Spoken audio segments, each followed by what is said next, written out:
The picture itself. Okay, never mind. I am being paranoid, I suppose, but... enough of this for real. This time it's time to actually start this. Whatever it is. From the beginning. Even though we saw this very, I think, considerably shorter than in the other cases intro last time. So time for me to go quiet for a bit. 僕は思うのだよ、ワトソン。ホームズは物憂げに首を振り言った。我々が目にする事件は本当にそれが全てなのだろうか。その裏側に誰も知るもののない物語が隠れているかもしれない。ハーブティーから立ち上る湯気を追うその夢見るような眼差しの先にはきっとあの雪の日の夕刻の情景が浮かんでいたのだと思う。ブライアーロードの歩道に倒れ伏した若い女性とその背に刺さった狂人。ガス灯の明かりが柔らかく切り取った奇怪な事件現場の情景。不可解な姿なき犯人の事件は薄い霧の中静かに幕を開けたのだった。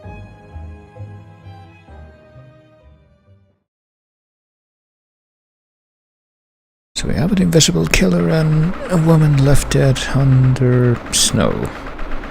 Or on a snowy road, which... again, I'm pretty sure, I don't remember if there was like a specific kind of a reference. I think there was.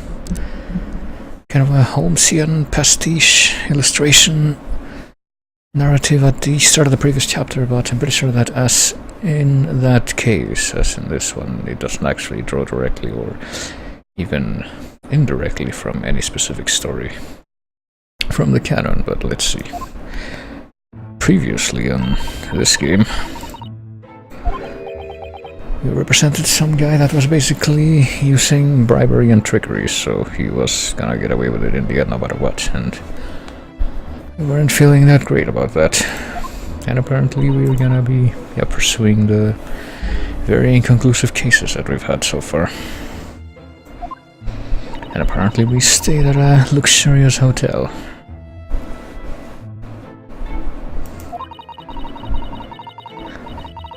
Gas lamps were as countless as glittering stars, making the night shine brighter than day.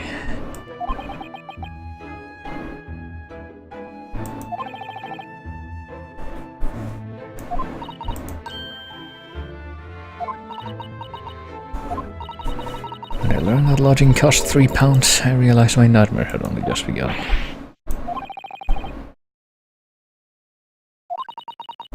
Back in Japan, we could have used that same amount for over a year of safe shelter. £3 in the late Victorian era. It's apparently enough for a year of lodging in Japan, right? In the same era. We can't do that in 10 days, we're sure to run out of our student allowance. Well, so we're in the 4th chapter of the game, and yet we actually haven't managed to establish ourselves in any kind of security, with any kind of security.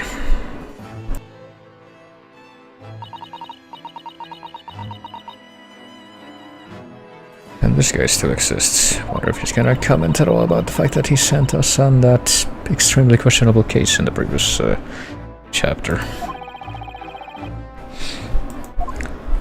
I'm also love Korean, greater us murder you. Wow.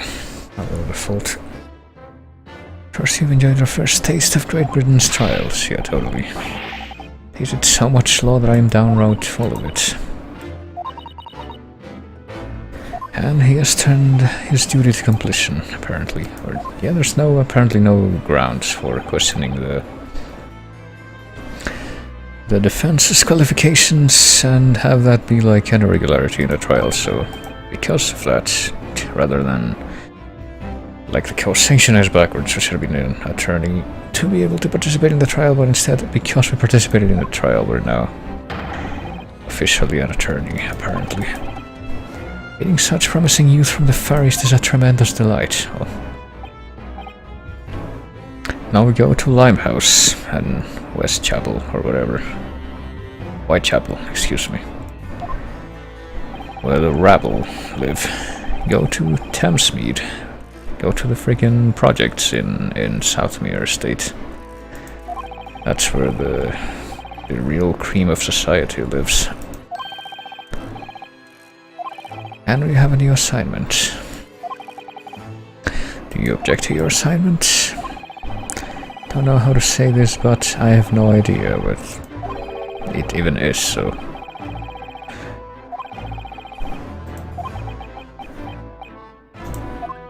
There's not enough information to solve this puzzle, clearly.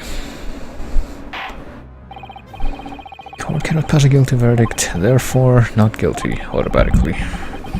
Even though that's pretty much the opposite of how it works in every other murder case. Where we are the defense counsel in this series. But then again, this also features jurors, which are a very rare sight in this series as well.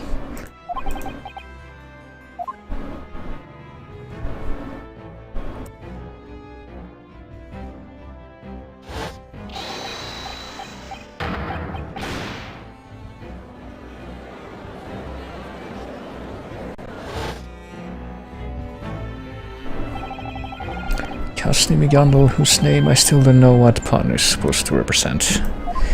Wonder whether he was truly innocent. Despite that, the trial is already over, so oh well. I won't have to worry about that anymore, though, apparently.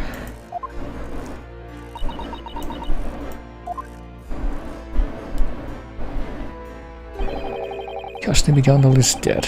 Oh boy. He died just after the end of his trial. So I guess he really was like the freaking... I can better try what he said was, but Charles Augustus Milverton equivalent in here. Must depart in 19 minutes and 41 seconds. Until then, I'm able to talk but for a while, and do nothing else. I am that Batman villain with the clock theme, you see. What if I show you my armband? Here, I'm a lawyer. You only should have looked at this to be able to believe me. But I'm pretty sure now it gives the same kind of flavor text as in the previous chapter, so... Oh well. We have a profiles tab yet, yes we do. It's only the three of us though, well, two. So we have no self-introspection. I mean, that's pretty much the same as in the old games, honestly. I don't know. Can we look at the same stuff as before and come up with the same comments? Apparently that's a yes. Alright. Suits of armor, say. These two colossal iron men, which are actually suits of armor. Some kind of western Kamainu like those lion dog statues. And wouldn't you know it, I was actually playing the other game that I was playing on this thing, this totally real 3DS of mine. That's actually a Picross 3D sequel. And one of the puzzles they have in that is a Kamainu. So that's neato. And yeah, it looks like pretty much all the flavor text in this room is the same as in the previous chapter. So let's go ahead and check what's actually new. Are you mean the guy's dead? How did he die? Was he stabbed or shot in the... just shot in the front, I guess, if we're gonna do the Milverton parallels. Unless he actually burned down with that cart. Because we did see that it was apparently burning at the end of the last chapter. When the bailiffs weren't looking, it suddenly went up in flames. You know, as freaking wagons are wont to do. Cabs, carriages, carts. Omnibuses. Omnibus just seems like the most cumbersome way of saying that. Discovered McGondle's corpse amongst the coach's burnt remains. Alright, coach is the other word that I kept on using just because it's simpler. Must have entered the coach while the bailiffs weren't looking. Oh, so no, I guess he wasn't shot in this version. By a mysterious woman assailant that Holmes and Watson let get away because he pretty much deserved it. Something he said at the end bothered her, though. Yeah, wasn't he actually going to inspect the crime scene for some reason, which seems pretty suspicious in the first place. The owner was willing to undergo another investigation. Said that they want me to be present for it if at all possible, so yeah, nothing fishy about that. Scotland Yard had no such arrangements made to my knowledge, and yet we actually heard it from the horse's mouth. The Yard is putting all of their investigative metal to the test here. We can leave the rest to them. There's no need for either of you to pay it any mind. Yeah, that horrible guy who pretty much acted nice the whole time, but in the end it pretty much revealed that he bribed his way to victory and used trickery. What a poor victim. How was your first trial in our crown court? Well, it was great. It's totally not bizarre or anything. We were overwhelmed by its noble aura and the dignity born of its venerable, profound history. Our own country's Supreme Court is no match as it has only been around for decades at best, and clearly that's the only measure of how significant something is. Susato really has a way with words when it's time to be eloquent. Apparently. We've been rendered speechless. And it's all to our credit. Our courts are the pinnacle of law. You would do well to learn from them while you still can. In the world. Or we're gonna fucking bring these bizarro antics that make no actual sense back to the courts of Japan in the future. It was some stroke of fortune that you could take such a simple case for your first trial here. Yes, simple. That's what we're gonna call it. There's no way you could lose. That case was by no means simple, except, at the end when, like I said, the trickery rendered the whole thing meaningless. And like we were at such a disadvantage, even now I can't believe that we managed to seize a not guilty verdict. Even if we did do a lot of fluff argumentation in the meantime. But in the end, the verdict was indeed not guilty. Therefore, just because of your skill as an attorney, you'd say that's all there is to it, right?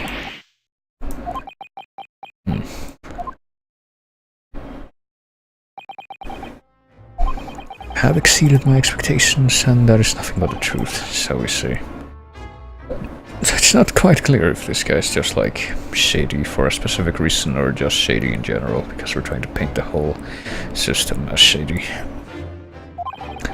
But we've got a new case, which I'm guessing is gonna be the murder of that guy, and whoever was accused, who's gonna turn out to not be the real murderer. Circumstances surrounding this trial are completely different. Nobody has died yet, okay, so hey, that isn't actually it. And the trial is not today either. You have ample time to carry out your investigation. You have 1 day, I'm sure. That's how it usually works. You have 23 hours, 43 minutes and 19 seconds. There you go.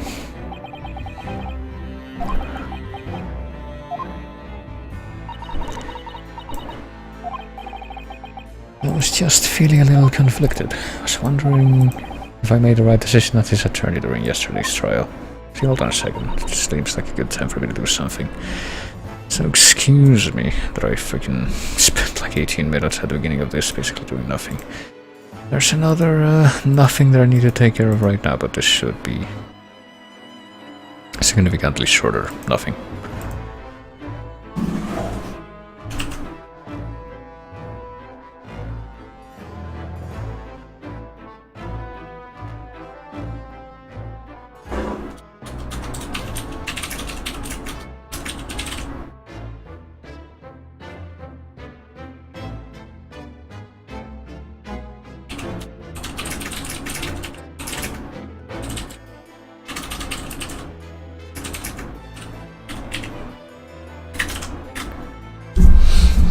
Alright.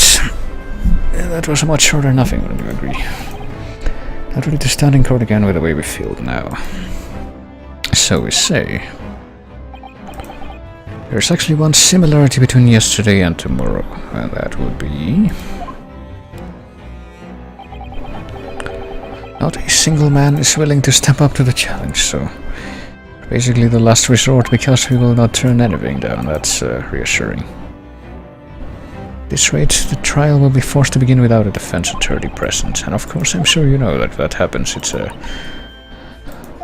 I mean, it's... why even have the trial at that point if they're gonna do that anyway?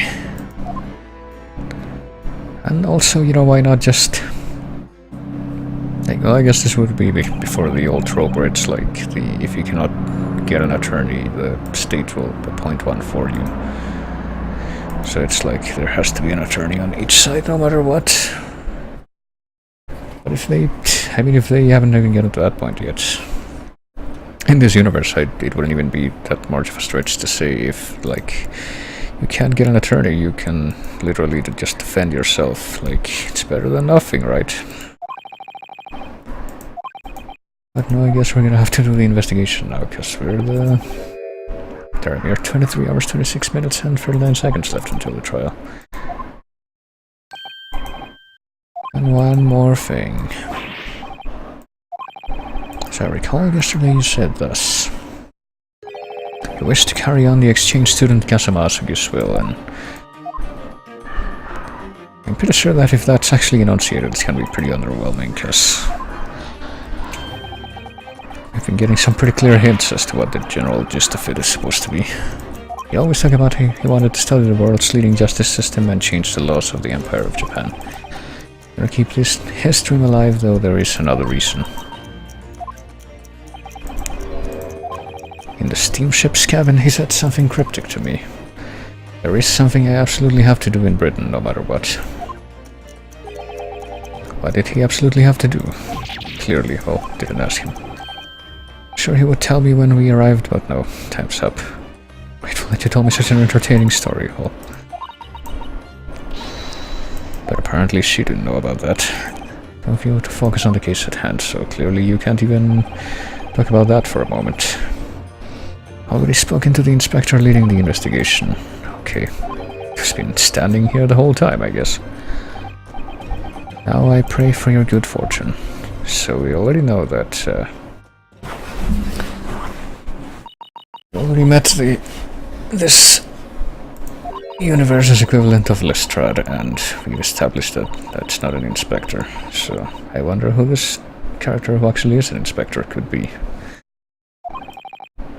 But yeah, apparently there's like a more specific cryptic thing in that we need to do here to carry the dead guy's will that we haven't actually had clarified to us. Alright, let's see who this guy is and what he has to say. Unless he's... Boy. I had a suspicion for a moment, but I don't think that's gonna turn out to be the case with the way this guy looks. Nice weather we're having, huh? How about that fish and chips? I mean, that actually is fish and chips. He's got the fucking newspaper and everything. Does the weather look nice to you? Listen to me, Jap. Don't go around thinking that any old British gentleman is excited to talk about the weather.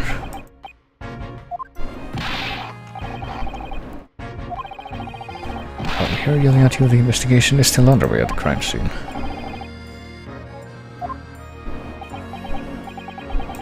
Willing to bet they're saying all kinds of things behind my back right now. Where's that guy been? Who knows? He acts like such a big shot he must be slacking. All thanks to some bloody foreign bumpkin who came to London just to frolic and have fun. Yeah, that's pretty accurate. Can't tell this won't be easy, but here we are.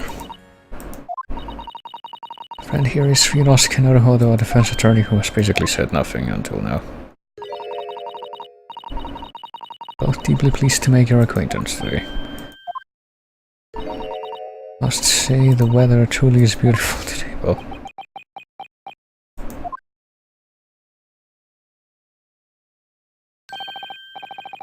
it's not often that you get to see such a clear sky during a London winter. Well, and yet just like that with the freaking girl magic, we're now in the clear. Name is Tobias oh boy, he actually is another freaking Sherlock Holmes detective from the first story, and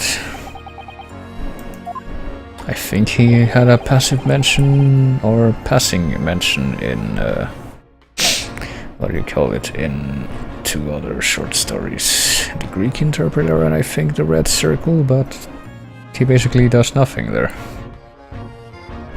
It's just like, hey, yeah, this guy's called Gregson, but there's no actual indication of whether the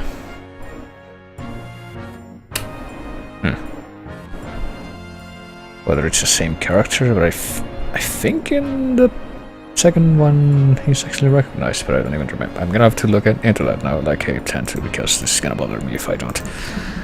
Excuse me just 1 minute. Oh, for fuck's sake. Yeah, The Adventure of the Red Circle, thank you very much. I think this is the one.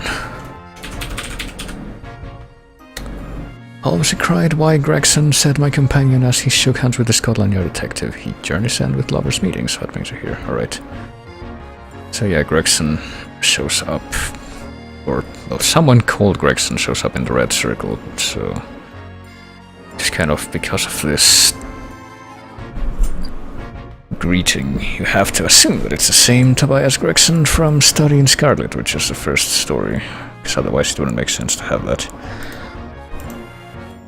Unless it was just supposed to be like some kind of new character, but yeah.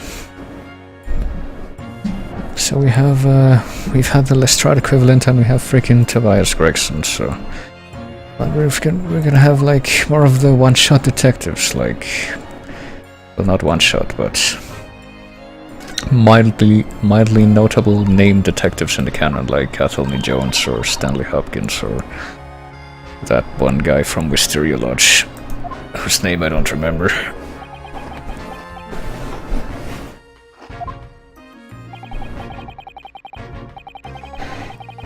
Do you know this man even though he's from London? Well, he was in Study in Scarlet, along with Lestrade. That was his debut story. He's a recurring character. Yep, like I said though, he only shows up once in any kind of important actual role, and then he makes very small cameo appearances in 2 other stories. He's none other than Sherlock Holmes' rival. Not really. That's a bit of a stretch. Guess that since we don't have Lestrade as a detective here, that we're gonna have Gregson as the actual Lestrade stand-in, even though there's an actual Lestrade character who's in a completely different role. That's actually just kind of confusing, honestly. Gregson is the smartest of the Scotland Yarders. He is the pick of a bad lot. Well, Mr. Holmes isn't the type of person to sing praises of others in the first place, therefore this is a very special remark. Because of that blasted magazine I become famous all the world over.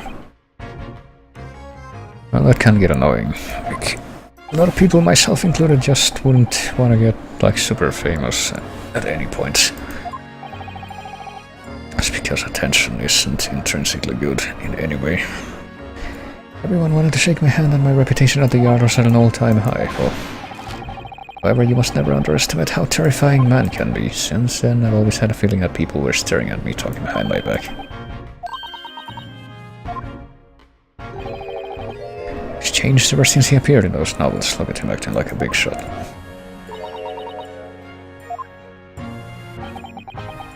Do it behind my back, so I can't really make out what they're saying. However, that's a feeling you get. There's doubtlessly no doubt about it. Oh. Yeah. Like I said, I don't really know if I would describe it as a rival, but this guy pretty much fills in the role that Lestrade has in the actual canon. If you try to make it an equivalent. Seems that sudden fame comes with its own share of troubles, and this is before the internet, so...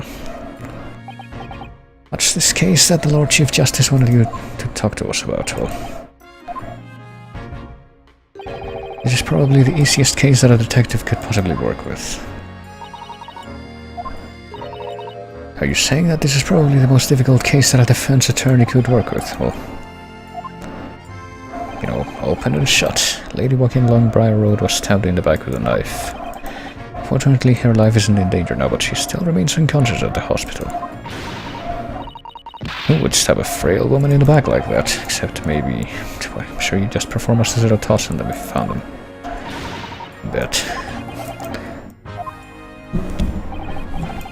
We're able to arrest the culprit without wasting too much time on this case. He didn't even have time to enjoy after-crime tea before we took him in. So there must have been some trace, or maybe there was an especially trustworthy witness testimony. Well, it's not worth racking your brains over it. No matter how you might try, there's no saving the culprit from his fate this time. It's simple. Redbird, thanks for the 10 bits. Prosecutor in charge of tomorrow's trial is none other than Baruch van Sieks, the same guy that we beat in the previous trial through, admittedly through no real virtue of our own. A Redbird with a resub for 16 months, that's nearly a year and a half.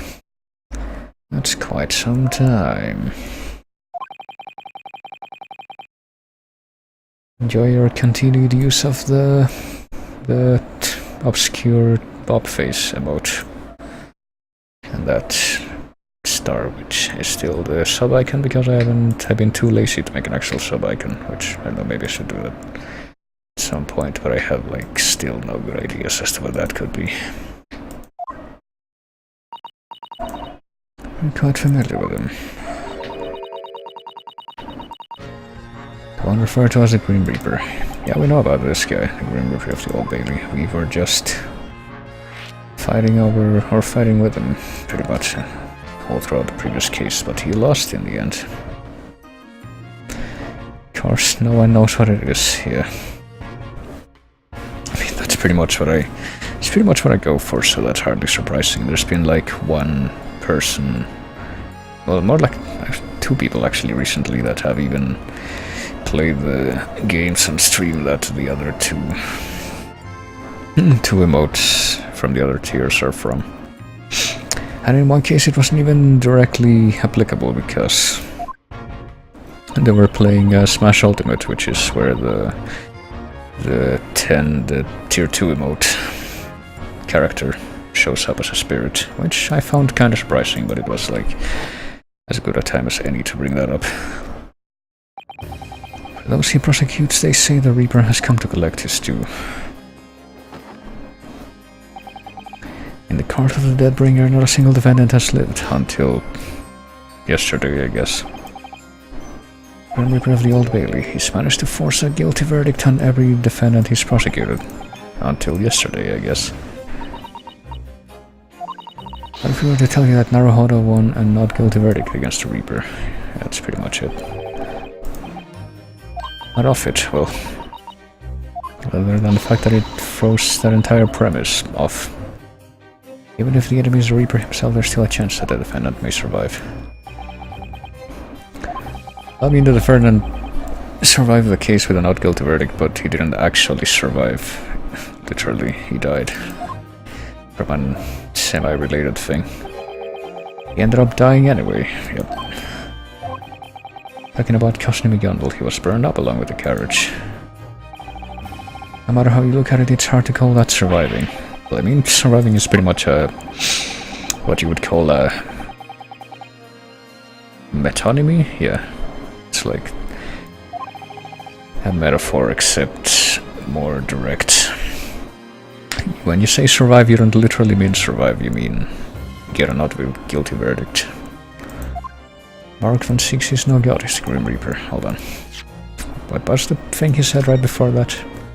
If a man could prove every criminal guilty, he'd be considered a god. Well, I mean, depending on how you cheat, if you can manipulate the system to make yourself victorious every time, which doesn't seem impossible, you could make that happen. Does seem like a bit of hyperbole there.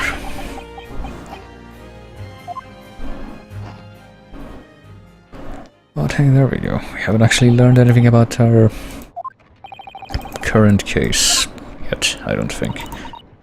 We've only found out who this guy is. The site of the incident is at Briar Road. If you head towards the jail, you should be able to interview the culprit. Shaking like a leaf in the isolation cell.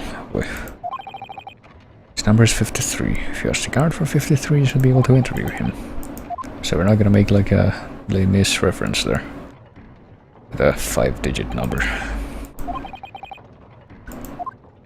I have a very slight suspicion as to who the defendant may end up being in this case. I haven't been able to stop shivering since the trial yesterday. I think we would have to stand in the Crown Court again facing the Reaper, even though, you know, we vanished the first time. Still takes courage to admit when a task is too much for you. You don't have to do this, but we're going to anyway. To watch. Demand the arrested is innocent. Then we have to get the official declaration of that. It's only natural that he'd be shaking like a leaf in that cell. Ooh. Can't imagine the kind of monster that would just stand and laugh at such a sight. Unless they just didn't care, I mean. Apathy is a very common human sentiment. Still feel the intense shock from yesterday's trial. Don't know how much I can do, but I think we should have a go at investigating. Will you assist me? Boy. I am your legal assistant, since the guy that I was initially gonna work with is dead now, so... Yeah... Whenever I come here and get some nervous, there are quite a few books I wish to borrow. Yes, clearly an official's office in bureaucracy would be a place to have books lent out. Okay, so we can either go to the scene of the crime or we can go to the jail. Why don't we go here first to confirm my suspicions on who the accused is. 19 February, we're not gonna tell you what year, in cell 9. This is the jail. Certainly is an impeccable prison, isn't it? It's the Tower of London. No, probably not, at least. Speaking as a man who was locked up in one of Japan's jails, I think even our simple Japanese jails were far more comfortable than this. Well,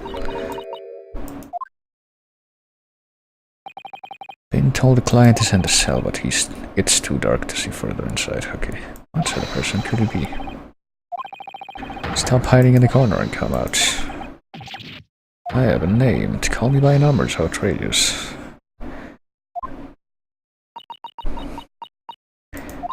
So this might be some kind of a nod to Les Mis after all. I just hadn't realized it yet. What's going on here? Speed or words are definitely in Japanese. Okay. Well, I'm glad that it clarified it for me, because there's no real way for me to determine that. Okay.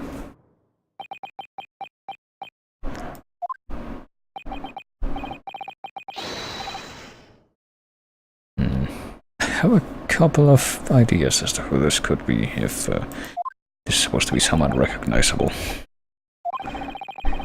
Must be hiding somewhere, none can hide from my eyes. Surely right now, right this instant too, it is looking at me, listening to me, I can feel it. Should I... If it's one of the possibilities that I'm thinking, maybe I should be trying to pronounce his dialogue with an American accent. That little spirit that curses my very life.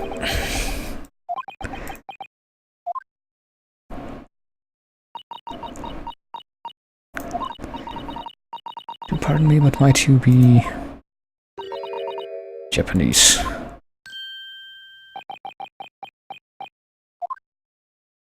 Yeah, they did say he was speaking of that, and I immediately forgot that. This is... Heavens above, bless me. I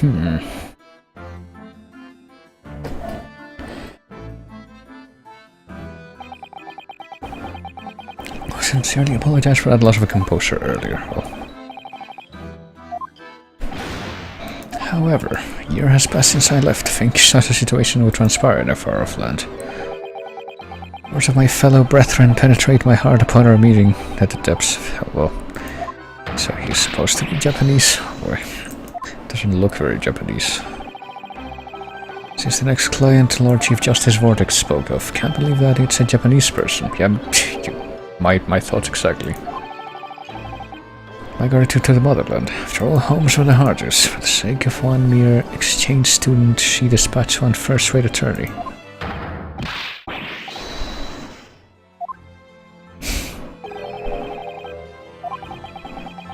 Looks like there's a huge misunderstanding here. Yeah, I'll say. Would you be willing to tell us your story? For example, we'd like to know about your arrested suspect and, you know, your name, possibly. You don't have a profile in here yet, do you? No, we just have Gregson. Loves fish and chips, which you were supposed to identify as fish and chips on your own, because they're not gonna spill it out in the dialogue.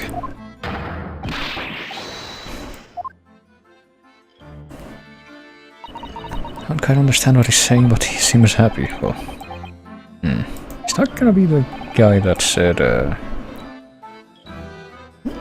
said, boys be ambitious or something, is he?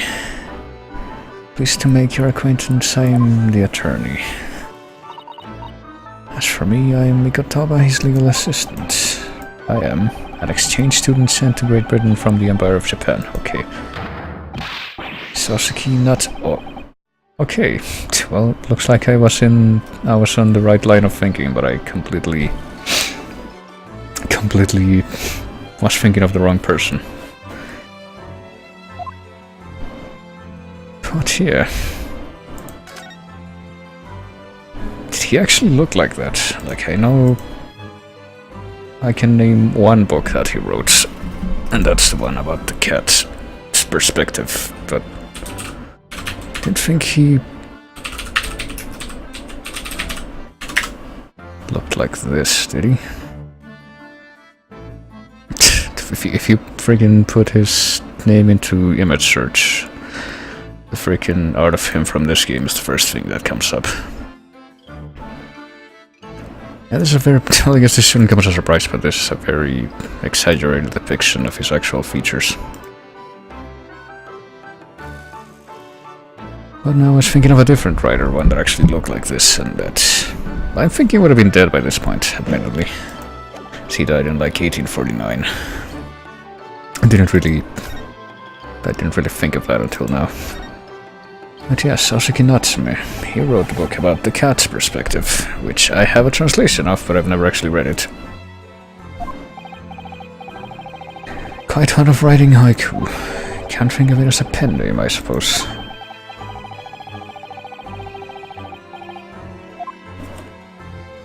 Was it a pen name? Hold on.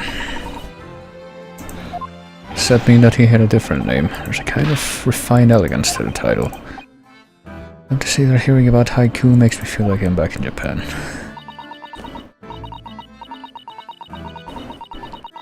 Said you were an exchange student, even though you're like... Japanese government sent me here 1 year ago to study the English language. 33. Okay, I think we can ostensibly use that figure to try and determine what year this is. He was born in 1867, which would make this...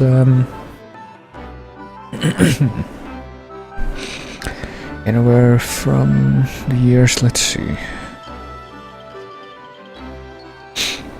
1899, I guess.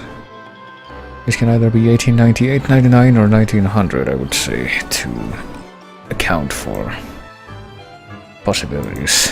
So this is like the very end of the 19th century. I had no choice but to comply. Look at the situation it's put me in, well. Didn't want to participate in the exchange. Always wanted to visit the British Empire, but... it's a ridiculous demand to begin with, and even more so coming from the government. Asking me to study English literature would at least be within the realms of my field, but to study the English language, I've not even an idea where to start. Well, I mean, those things are pretty closely tied together, I would say, by necessity. The other day, I received a directive asking me to report my progress this past year. Because of their sheer nerve, I submitted a blank sheet of paper in response. Well,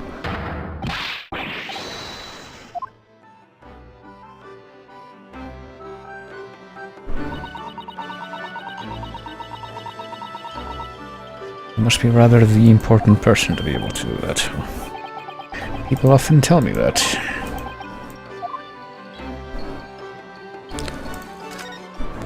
And what's the suspicion about here? Let's see. What suspicions were you arrested under? Had no hand in it. Would never be able to commit such an atrocious act as murder. so we're told. She didn't actually die. She was stabbed with a dagger right in front of me. Does that mean you saw the culprit? Well, he saw that, but he didn't see the culprit. Well, the situation here isn't so simple. Why did she go out of her way to get stabbed right in front of me? Just how inconvenient. Must be all due to the curse of these London spirits. Man.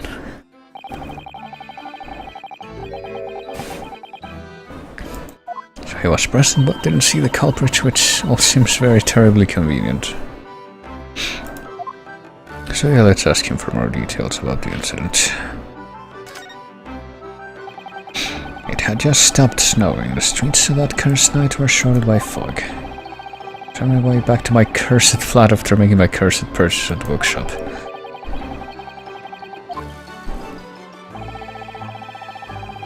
I mean, at that point that just seems redundant to use that adjective repeatedly.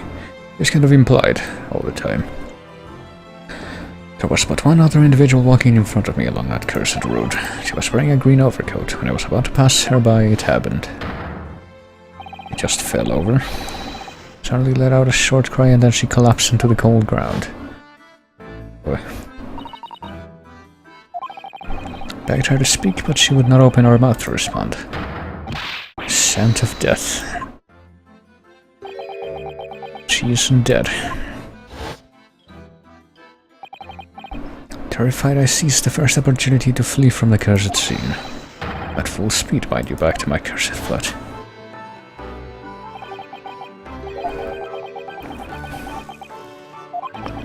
As a Japanese man, I should probably be ashamed for what I did. This is all intrinsically tied to my nationality, I guess. Did you happen to know the victim at all?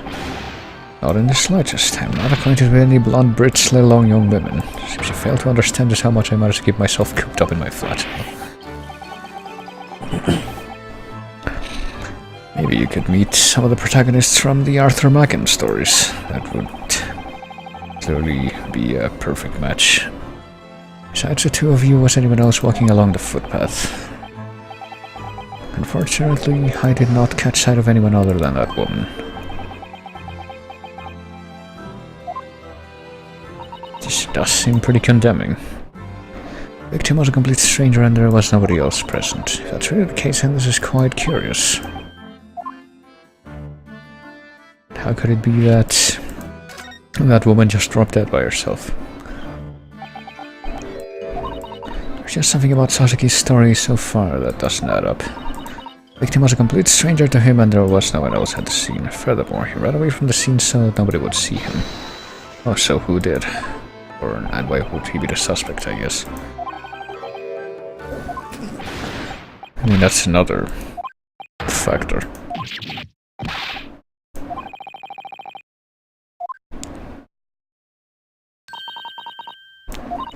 was curious about how exactly Sasuke managed to get arrested. Yeah, that's it. Sasuke made no contact with the victim and there was no one else at the scene, so how come he ended up here?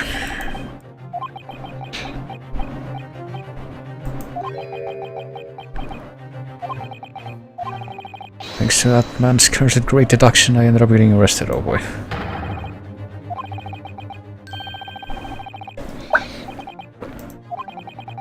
Oh boy. Right, something inconvenient just happened, hold on. He called himself a great detective and left an unforgettably obnoxious laugh. Does seem pretty convenient, yeah, we pretty much don't even need the full enunciation of his name to figure who it was, the Sherlock Holmes. It really was him. What a coinkydink. And yeah, the Sherlock Holmes. Excuse me for a moment, because something inconvenient just happened. I'm gonna have to do a thing.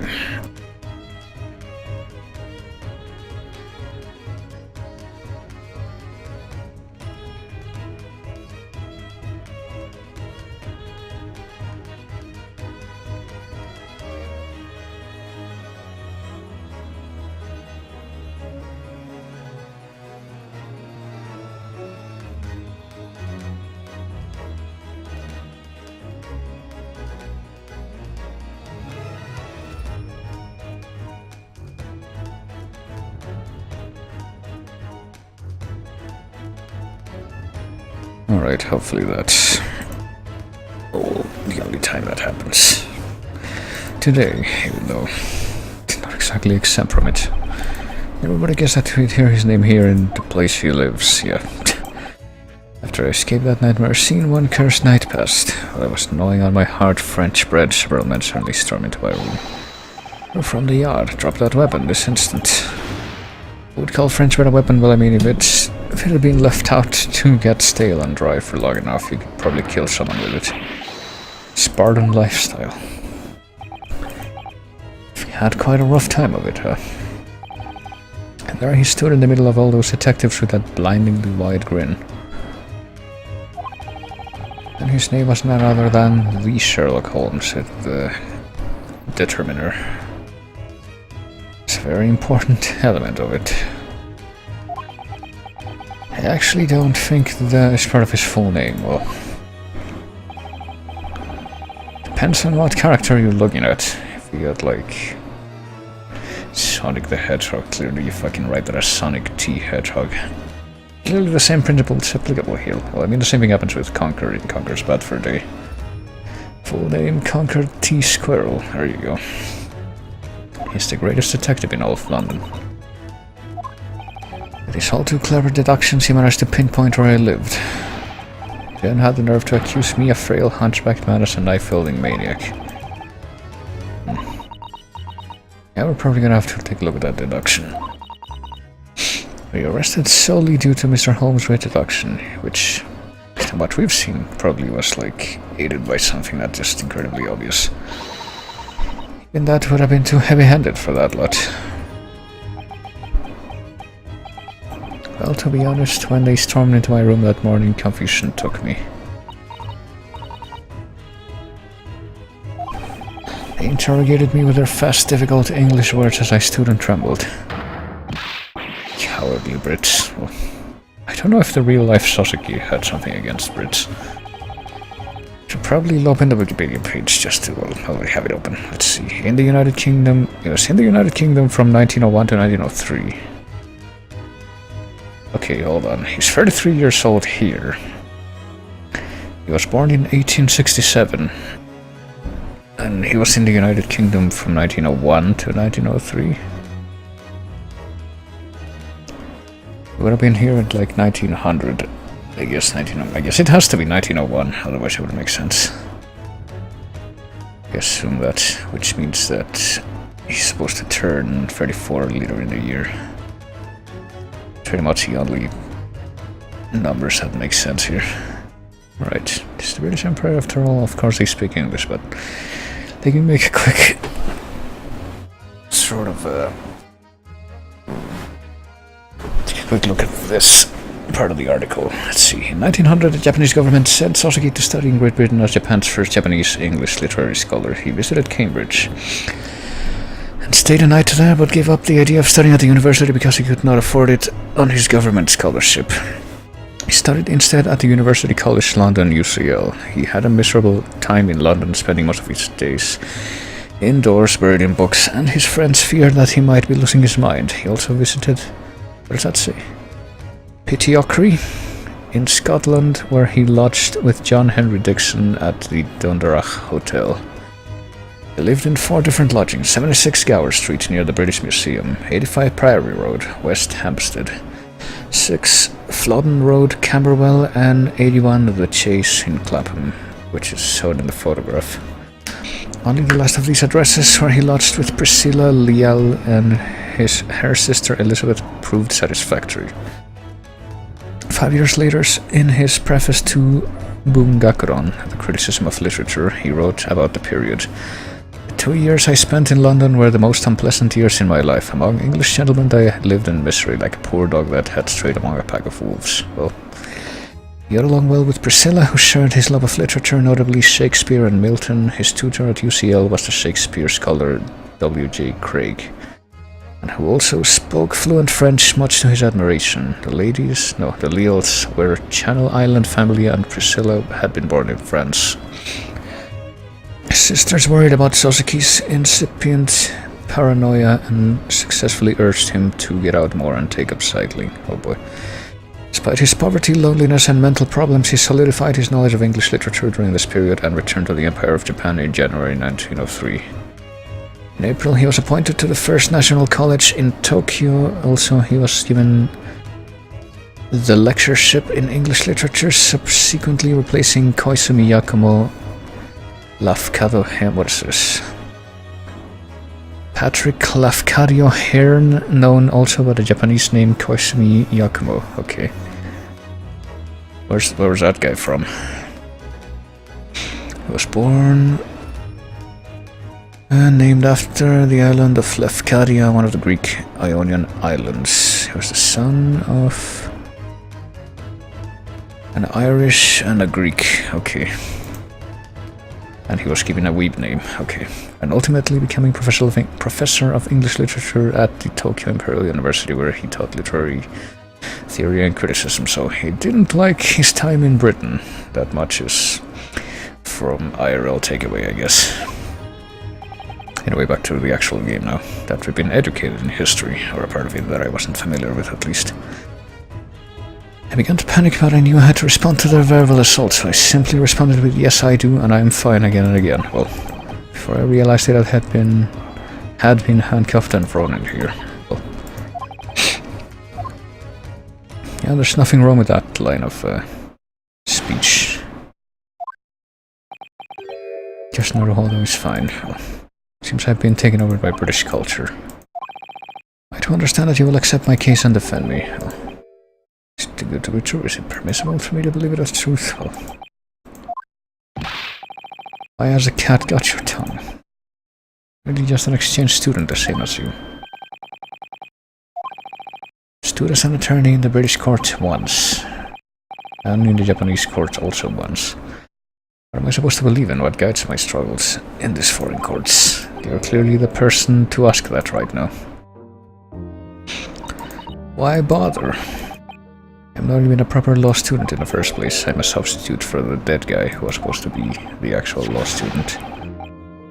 The armband is proof, but no, this is a memento of the man I'm imitating. Or impersonating. At this point, honestly. Usurping. I'm well aware of what they will say about me. None of those British attorneys care to defend me. So I'm a filthy foreigner, you see. We're gonna drop the anvil some more. It's empty save for the victim and myself. Worse, even I fled the scene. They can't help but think that I must be the culprit. And above all, I am an exchange student. Nothing but a suspicious foreigner to this great British Empire. Undoubtedly, that horrid Jap did the deed. Send him to Limehouse, the Mint, Whitechapel. Send him with those Lascars. I understand, we all look the same. Uttered English more fervently than any of those stuffy big city policemen. Across the very seas to show my reverence and my desire to learn this enduring language, even though he had just said that he didn't want to. At least I would be overjoyed to entrust my fate to a fellow countryman who knows my plight. Yet I dare not thrust it upon you, forcing you to bear an unbearable burden. When I look into your eyes, I can see the many burdens you've already placed on yourself. I mean, I've had a lot of unsatisfactory experiences with these unresolved cases. I have to have some kind of resolution. I intend to investigate this incident in intense detail from this moment forth. How to find some sort of lead and use it to help in some way. Yeah, that'll work itself out. Let's proceed with our investigation. Game is afoot. We're actually gonna say that. We're also gonna give him the armband again. That'll go great. Oh, he actually does respond to this. This is proof that the Empire of Japan has recognized you as a first-rate attorney. This must mean that you really will be acting as my defense, except no. We already established that this is not the case. Probably shouldn't have gotten his hopes up like that. Well, can't examine the scene, so yeah, I guess we're pretty much done here. Time to actually go to the gloomy jail that brings to mind horror, violent crime. Go to the crime scene this time. Hey, Sansa. Welcome in. 19 February, but we must assume to be 1901. If this is gonna use that.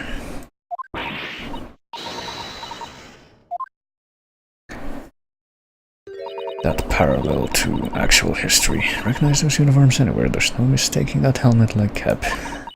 It's Scotland Yard. It's the Peelers. Is that what they were actually called in this point, because of Robert Peel? They're the Scotland Yard, you know. Admired them since I saw an illustration of them in the Adventures of Sherlock Holmes, but only since then. Steel helmets. One day I could don that helmet. You wouldn't steal a handbag. You wouldn't steal a car. You wouldn't steal a baby. You wouldn't shoot a policeman and then steal his helmet.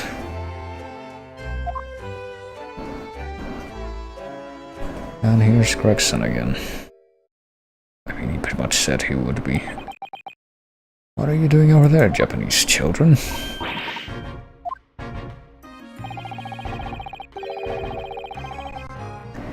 Should be vaguely aware by now, but you're not on a sightseeing trip here. You're investigating the crime scene, so it looks like you went to the jail. Yeah, I guess we would have gotten different texture if we hadn't done that first. Maybe we wouldn't have been allowed to do this first? I don't know. He's a suspect. Well, just trying to help out a fellow Jap here. You can do as you like, it's not my problem. I'll be able to change the result of the trial anyway. He's basically just trying to say if even if we win, he's gonna mysteriously die like the last guy did. We can blame London's freezing cold weather for that. Which I guess doesn't affect us in our freaking uniform and kimono. I guess we should probably talk first. Here, have my armband. Never seen that emblem before. This is proof that I'm a defense attorney, except it's not because it doesn't actually belong to me. Just a useless toy now that you're in the British Empire. Well, I mean, technically, that's still, it's pretty topical. But it's got like, hey, your certificate of education that you spent years on. And yet you have skills and knowledge to show for in other countries are useless here. You're gonna have to go to school again if you wanna work in these specialized fields. Because that makes sense.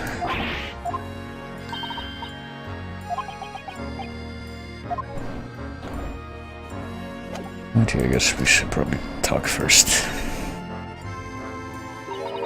Scotland Yard.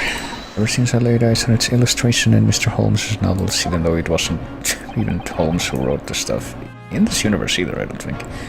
Well, I guess she means Holmes' novels in the sense that the novels that are about Mr. Holmes.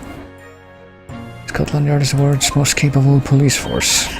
It's been a lifelong dream of mine to wear one of their iron helmets, even though she just said it was steel. When I see a guard wearing one of those helmets, I can't help but feel like the image practically screams this city's under my protection. Well,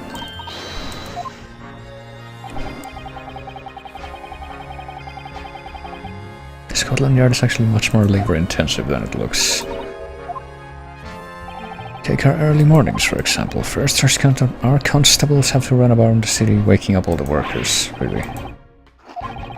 Knock on people's windows with a long rod. I had to do it a long time ago. Well, all of our work is for London citizens, really. After that, our constables start patrolling their beats. They take no breaks until the day is done. There's even a quota for how long they have to walk 20 miles a day. Well, I guess at this point in time they would use miles. It would be about the distance from Tokyo to Yokohama if you were to walk on foot. That trek would make me feel like more of a wreck.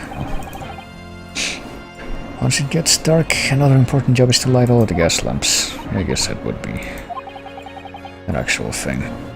Between all of that, you have to investigate the odd case once in a while. Not to mention they occasionally have to chase down lawbreakers, and not sure I like how you're making those duties sound like side jobs. Well, I mean, ideally you shouldn't have to expect that.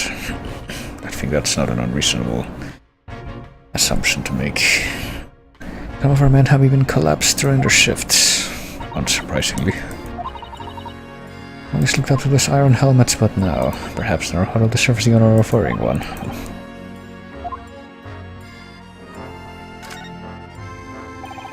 Crime was committed 2 days ago at 5 PM on that open road over there. It was there that the victim, a young woman, was stabbed in the back with a knife. Lady is still unconscious and being treated at this time. Can't exactly call her a lady, but yes, until she wakes up we won't even be able to identify her with any certainty.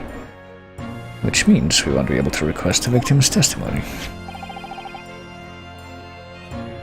Actually, hold on. Okay, so, oh yeah, we did say that she wasn't dead. I mean, wouldn't it be up to her to press charges in that case, like, until she does that? If she's not dead, then, well, I don't know.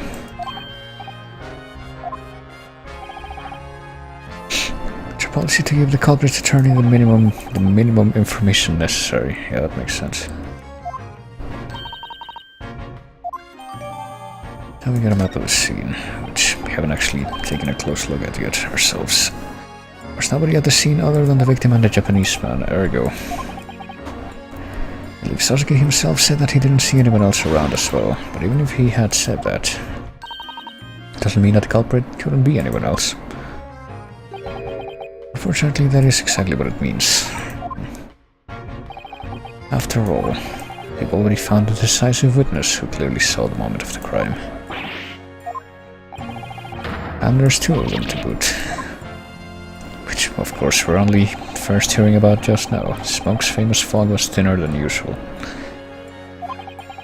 So there are 2 witnesses. Who could these witnesses be? Could say that one of them is the most trustworthy witness in London. He's a constable of Scotland Yard.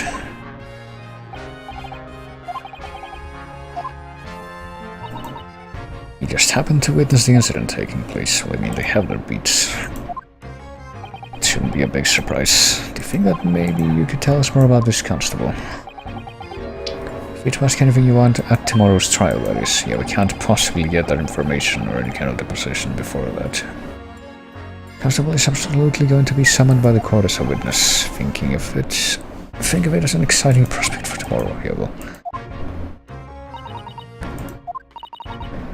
Qualified to say that this will be very disadvantageous to us. So what about the other witness, though? The one who found and arrested the suspect was Sherlock Holmes, apparently. But he doesn't know that. I didn't hear about the other witness, though. That man's going on trial tomorrow. And we will be defending him, so it seems. Whatever the case is, there's only one thing I can say for sure. Here in London, no attorney is worth his salt who would take that man's case. Because the prosecutor is the Grim Reaper. The client is beyond saving. Now you'd only be wasting your time by defending him. But there is one thing that strikes me as peculiar. That old Deathbringer hasn't stood in court for a good few years. Oh yeah, we did hear about that. It was like apparently he came out of retirement after 5 years. He only prosecutes infamous criminals or those who commit the most heinous crimes. It's probably why he ended up winning if he was a good prosecutor. His past marks were all men who would be sentenced with the death penalty. That's not the case this time, I guess. The young woman was stabbed but her life remains intact, ergo. Oh yeah, since it's not a case of murder, I guess it wouldn't be a death penalty.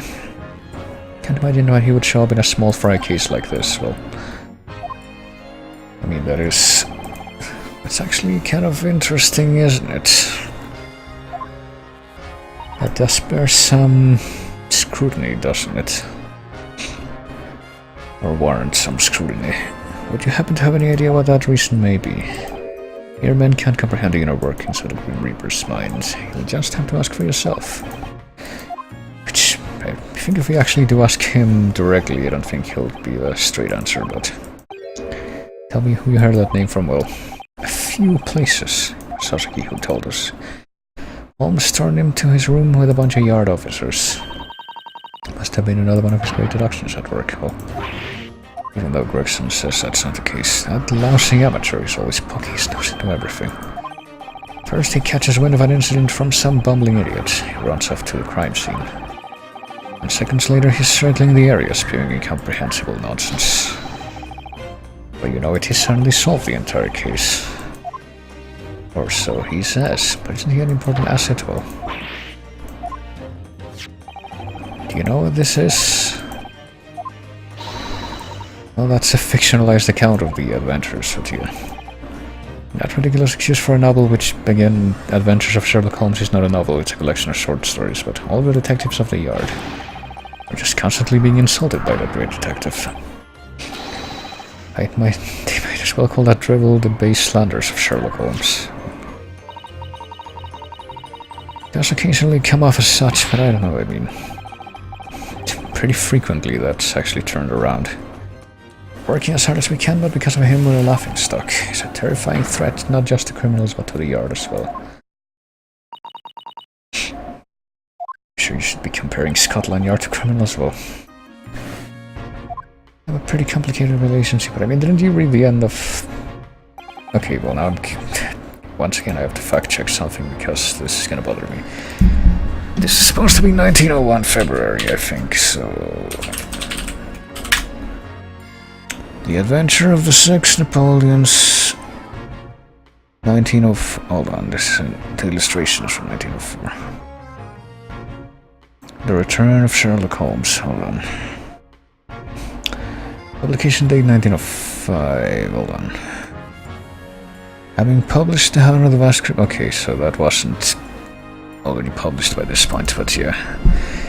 In the ending of the Six Napoleons, that's pretty much turned around completely. There's a pretty poignant moment where, like, Lestrade himself, I think, says, like, yeah, it's actually a pretty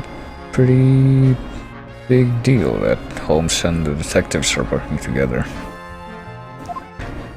And we shouldn't regret that.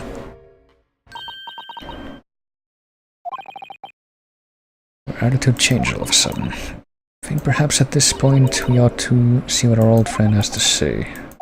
Meaning Holmes himself. Am I unquestionably referring to Sherlock Holmes? Well, I mean, we haven't even examined the crime scene yet, we've just been talking to this guy. That in mind, one could say he's related to this case as well.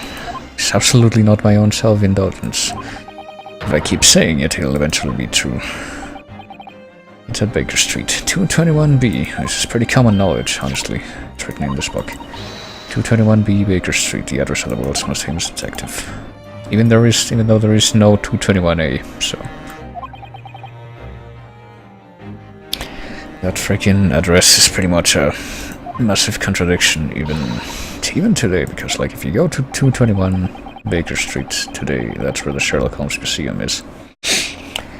And, like, the whole building is that. Meaning that there's apparently not a 221A. Meaning that 221B shouldn't even be called 221B. But I think that's something that's been pointed out enough. So let's see. Let's examine the crime scene, or what we can of it, I guess. They make those in Great Britain too? They make those in Japan too? Is my response to that. He's a little crooked though. But look here. He's got a scarf wrapped around him. Yeah, apparently we need very little clothing to move around in the snow. Now, regrettably, the last time I was in London, it wasn't snowing yet, even though it was pretty late in the year, but at least I didn't have an excuse to go out wearing a coat every day, which...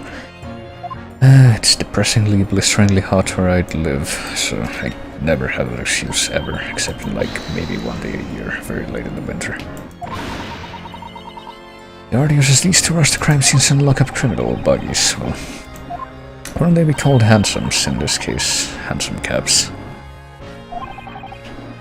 That's a word that's thrown around pretty liberally in the first few collections of stories of Sherlock Holmes. How to make do search for a suitable work. I'm sorry, I kind of missed the joke because I wasn't paying attention. Why don't you try breaking a window with one of those rocks over there? I end up in the criminal side, but if there's no other way, I'll have to make do. Well. So yeah, let's check out the inside of the police car. It's a free ride, and then we get to get fed and lodged by the state with no charge to ourselves for a few years. All of the houses around here are blowing black smoke from the rooftops. In the Great British Empire, it seems people burn coal in fireplaces during the winter. In Japan, the only thing that chimneys bring to mind would be bathhouses, I guess. I mean, there's a fire somewhere if there's smoke coming up through the chimneys. With so much smoke flowing about, sooner or later the sky might just turn black. Well, I mean, if you believe some of the sentimental depictions of London around this time, then maybe. If you listen to some of the Pink Floyd songs, then maybe. Well, there's no pile on the footpath, but you can see wheel tracks on the road. Coaches often cross through by a road. I mean, that you could probably say that about pretty much any London street in Greater London. Considering I slipped and fell on the footpath just a little while ago, it'd be safer if we just walk on the street instead. Well, but with your black clothes and your small physique, you'd be worried that the horses would trample you without even noticing, even though that would probably contrast with the ground if it's all snowy. Let's see. Finally closing in on the crime scene. Turn enough to give you a pretty clear view down the road. Can't see any obvious places that could be used as a hiding spot, except maybe the snowman, clearly. You're really that guy with the mustache, aren't you? Well, I mean, technically. But you're here to tamper with the evidence. So, yeah, it doesn't look like we're actually gonna be allowed to look at this any more closely right now. Unless maybe we talk to the guy. Haven't done anything wrong, should be fine to do as we please. It's already happened to me twice. Been handcuffed 2 times now, having done absolutely nothing wrong. Might be because your eyes start about so much. So, I guess that's pretty much all the flavor text we're gonna get out of that. And out of this screen, for that matter. So I guess we don't actually have a chance to take any get a closer look at the crime scene itself, but we did get the map. Let's see. Briar Road, Meerschaum Road, Calabash Road. Something tells me these aren't real roads, but hold on a second.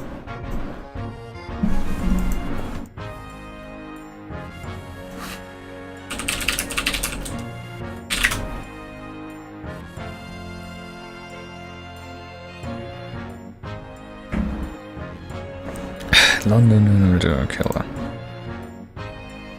Apparently there's a Briar Road, but next to it are Mora Road, Ivy Road, what the fuck does that even say? Agave Road, Olive Road, and what's this? Cedar Road. Doesn't look like the others are. Hold on. Is it a Meerschaum Road? Okay, yeah, I didn't think so. Probably should have started with that one. Apparently the thing happened right here, that's what we were looking at. And I guess we're not gonna get told like what the name of the road down here is though. Unless this is... well, it can't be Calabash Road, because it's just like this little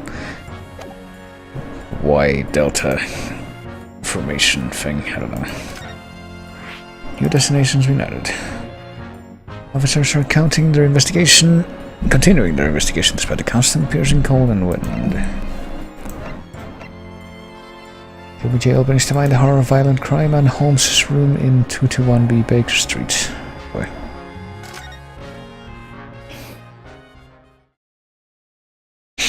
Let's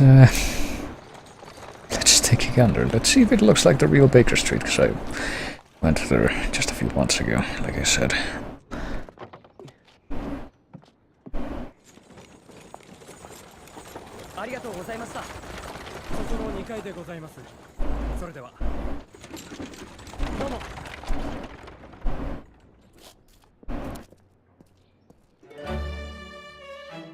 ここがホームズさんの事務所なのですね。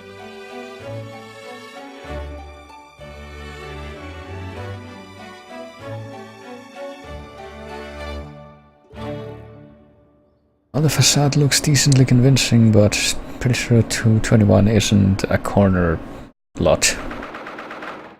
The actual corner lot in that street is a pub, which is where I went right after I went to the museum to have some dinner, incidentally. And between the pub and the actual lot is another entrance, which is the gift shop, so... Oh boy. Okay, I see they have the VR writing. They need to have that.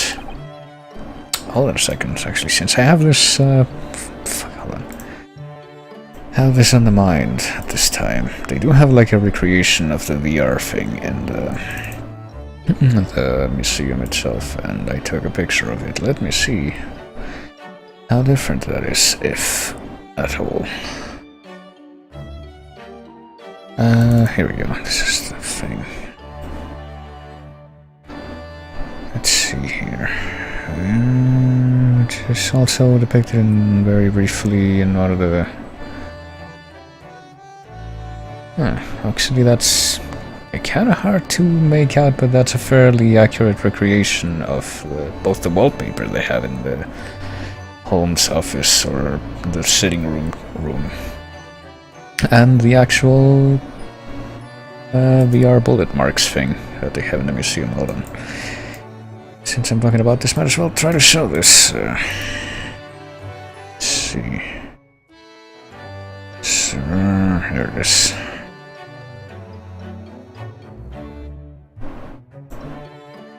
Click outside. Click outside rectangle, which I am doing. Thank you, OBS. Okay, it shows up, but it's like underneath everything. Let me see if I can... There it is. The actual bullet mark thing that they have in the actual museum. And that's fairly... I don't know, I guess you can try resizing this. That kind of lines up with the art they made in the game here. There, now we can actually resize this. Even if it's kind of a... It's not exactly the same, obviously, but it's a fairly good approximation, which leads me to believe that that's what the graphic in the game was actually kind of based around. So I'm trying to remember if, like, there were any other, like, Sherlock Holmes adaptations that showed that other than the Robert Downey Jr. one. Because maybe that's how they did it in the Granada TV series, which is like the definitive adaptation, basically. Because I would have to... Because I don't remember exactly what story it was that where they mentioned that. I guess I would like to see what version of that story they did. The detective in pursuit of villains hiding in the shadows of the foggy streets of the capital. Boy. I mean, it's generally pretty sparse methodology. It's not like super exciting half the time, except for like the scenes that are told from other characters' perspectives that aren't Holmes and Watson half the time. Like in The Adventure of the Engineer's Thumb, where a guy almost gets squashed in a hydraulic press, but Holmes didn't actually do any investigating there. He pretty much just had the whole thing told to him by the guy who actually experienced it. Looks like the good detective isn't home, and yet we were let in by Mrs. Hudson? I don't know. Hey, it's the lolly again. You have a big case for us?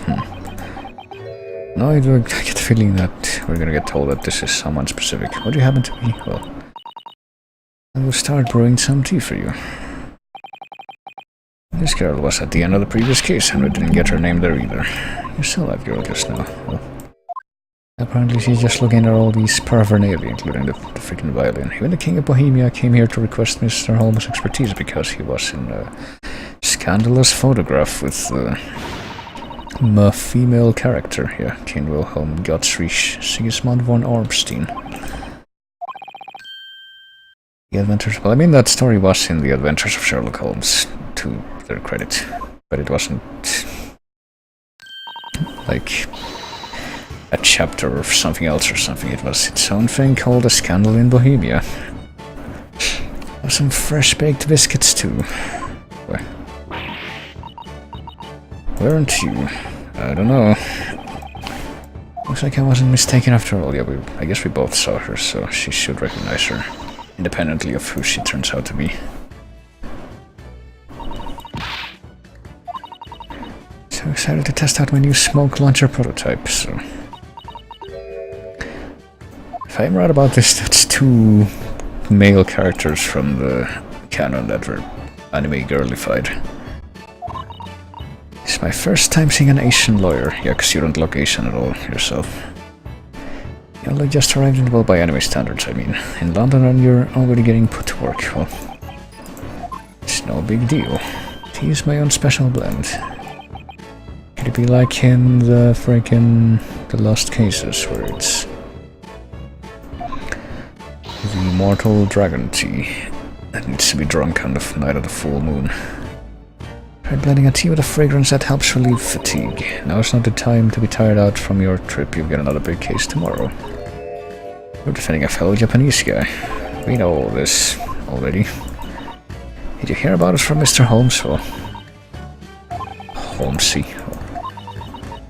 Traveled here on the same ship as Mr. Holmes. Only just got back from traveling abroad, but he's already up and at it today. I mean, that's usually how that goes. It's easier to settle in at your home. Possibly this is the girl we met after the trial yesterday, but how does she know so much about us? It's gonna be like Without a Clue with Michael Caine and Ben Kingsley. It's like, yeah, Holmes is actually a fucking idiot, and it's the other guy that does all the work. What in heaven's name is this girl doing here in Mr. Holmes' office? Well, haven't even introduced myself yet. There we go. Iris Watson, what a big fucking surprise. Holmes and I live here together.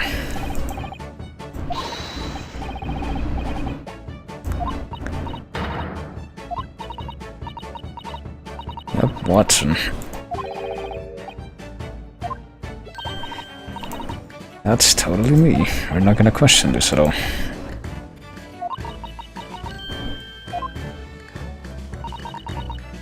Name is Susatomi Katawa and I'm his... Oh, there you go. Susian Ryu. That's one way to do it. Say it. Simplify it. Yes, I should start by asking her, or we could just snoop around. So yeah, let's... Now, clearly we should snoop around. Well, the first thing I'm gonna look at, as you might imagine, is this. Are you gonna have something to say about this? What's with all those bullet holes up there? Maybe there was a fly buzzing around and it flew in exactly the VR pattern. So hold on a second to... Hold on, because this is February 1901. Hold on. It occurs to me that there's something else I need to verify. Fucking... When did the thing happen? 22... Okay, Okay, according to this, Queen Victoria died on 22 January 1901, so she should be dead by now. We're in February. I think. Her Majesty the Queen's initials. Okay, so it's gonna contradict that as well, because this should be 1901 that we're in. If freaking Natsume Soseki in here, and he's 33 years old, and...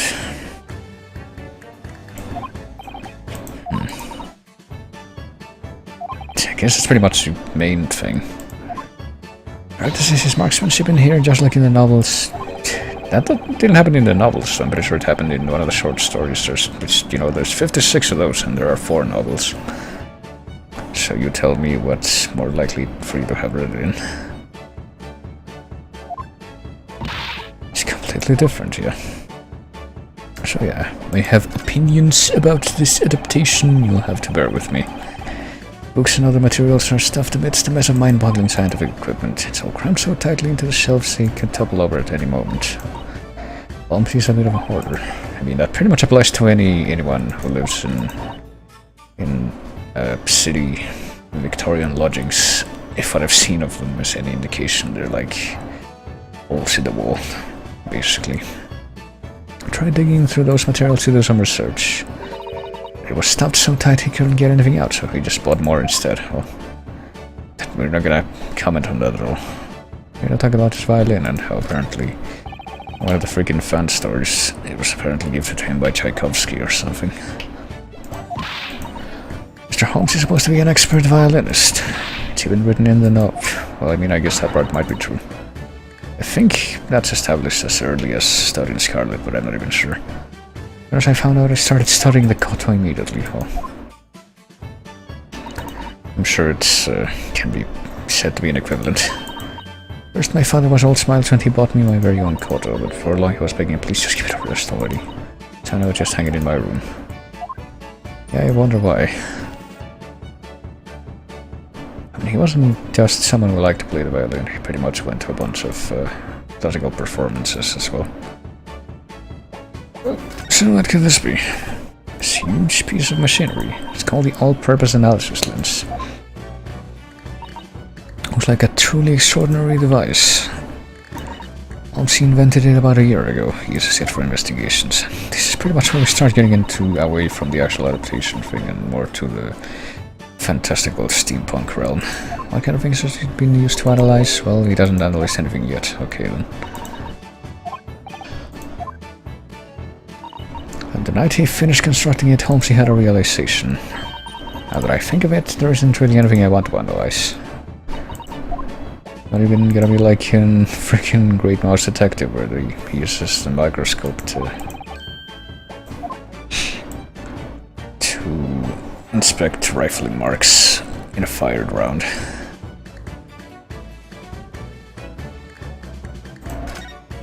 Can we go even further to the right? Oh boy, yeah, guessing this is Watson's side of things. Let's check the middle first. What do we got here? Looks like this big iron box is being used as a coffee table. Oh, that's what it is. It's a sturdy looking lock on it. You're a troublemaker, aren't you? Do you want to know what's in the box? Maybe. What's all of my really important stuff? And you better shut up about it. That's pretty much it.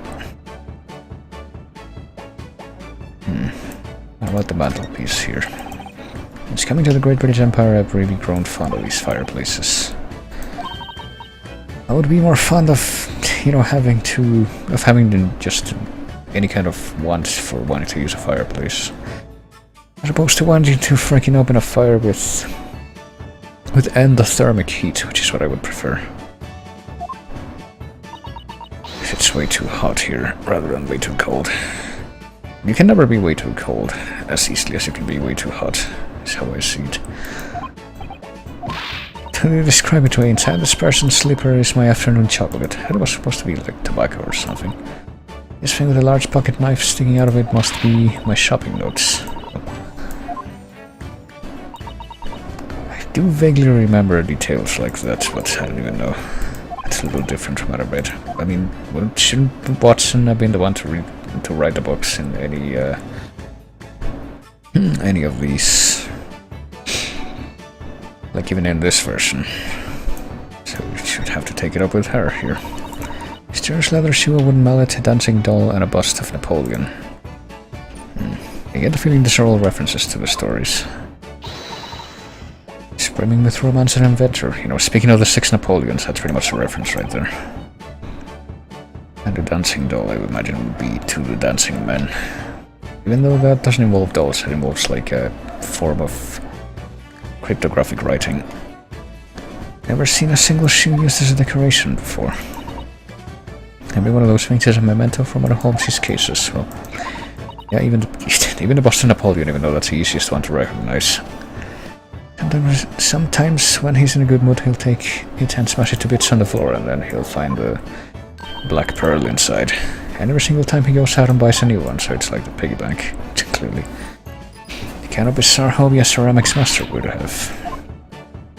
Is there anything else to inspect on this side of the room? Guess not.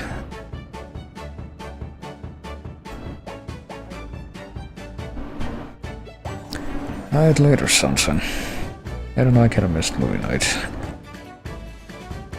Don't really know what was on.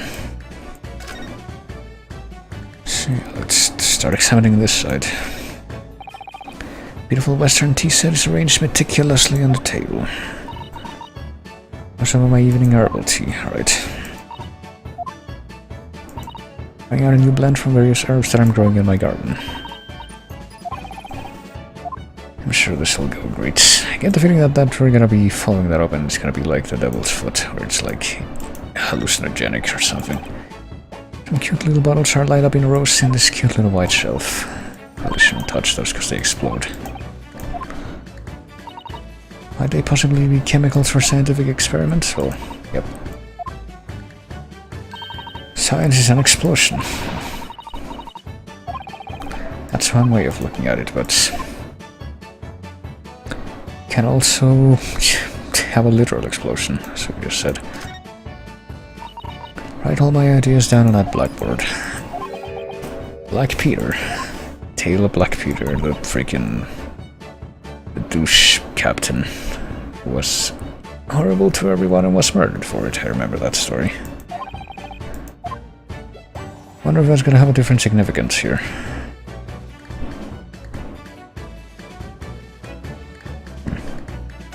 We have two different points to examine here. This imposing black lump of steel. Is that the typewriter? Okay. They're both the typewriter. This you can write a whole essay without even needing a pen, and super fast at that. I guess that's this whole table. Desk thing, and that's everything? Alright.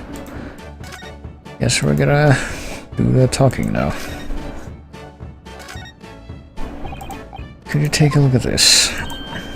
I was more wondering if you knew anything about it. It's just a generic, I don't know anything about it, flavor text. How about the map from the crime scene?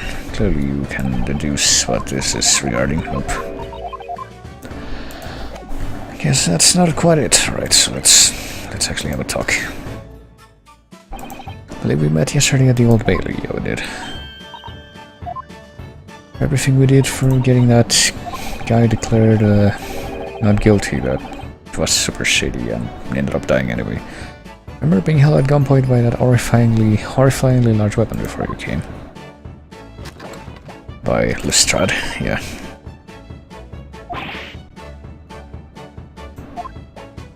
There you go.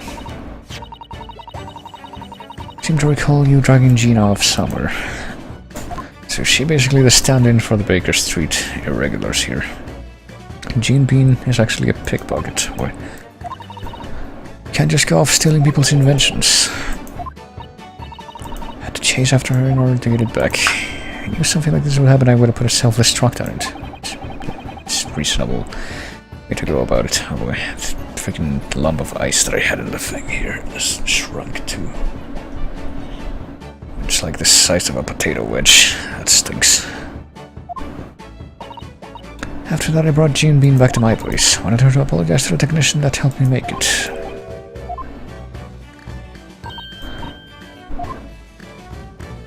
I guess he did. Holmesy and I live together in this flat. Mr. Holmes had a little girl. Well, no way, I'm not his daughter. I guess. When I wouldn't call my own father Holmesy. So how old is she supposed to be, do we know? Hold on. 10, okay. A wonderkin who holds a PhD in medicine, because of course she does. She has published a very popular series of novels, and we're not gonna question that at all. We're not gonna question that interpretation of the character in the slightest. London flats are just so expensive no matter where you look, you know. Clearly my novels and my fucking inventions that I make as a 10-year-old are not enough to support me. It's way cheaper to go half-season with a roommate instead.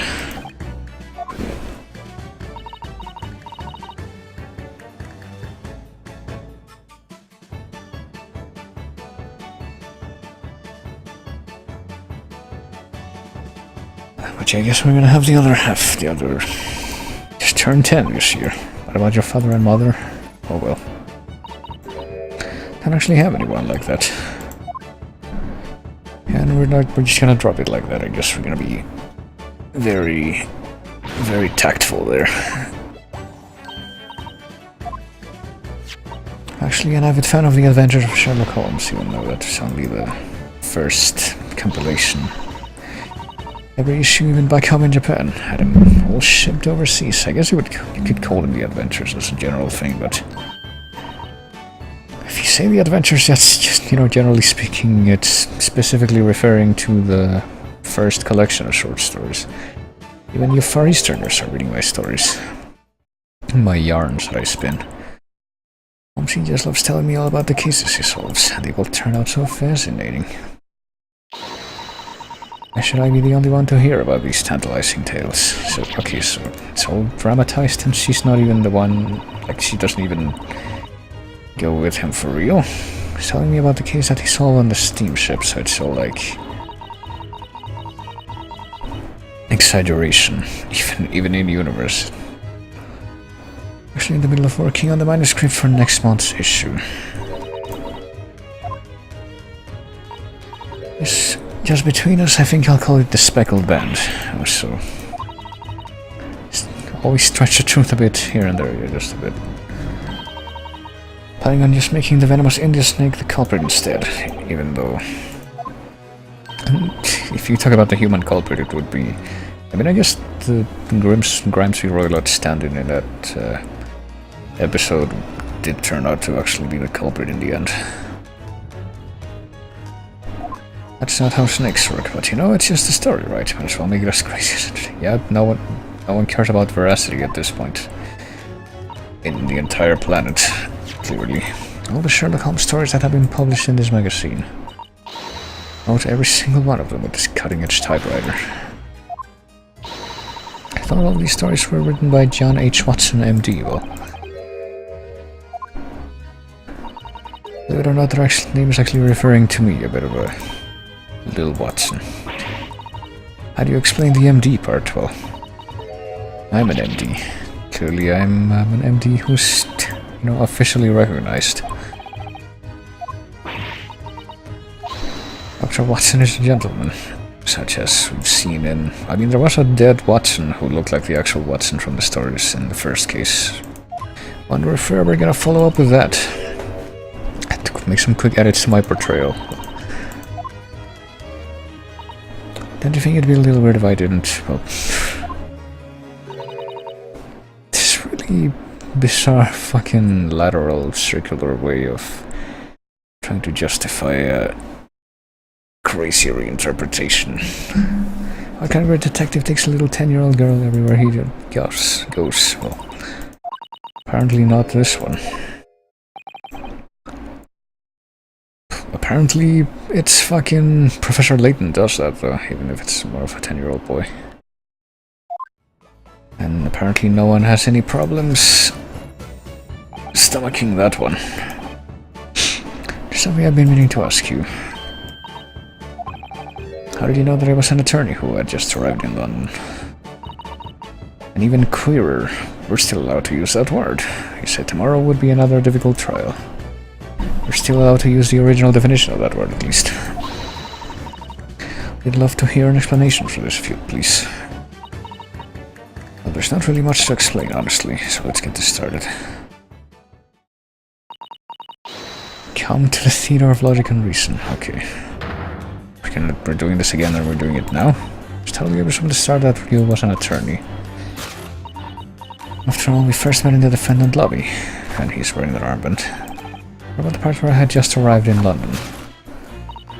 I can see your passport poking out of your pocket, stuffed in there with a boat ticket. We can instantly tell what both of these papers are. It's a safe guess to assume you just arrived in Great Britain. Not to mention,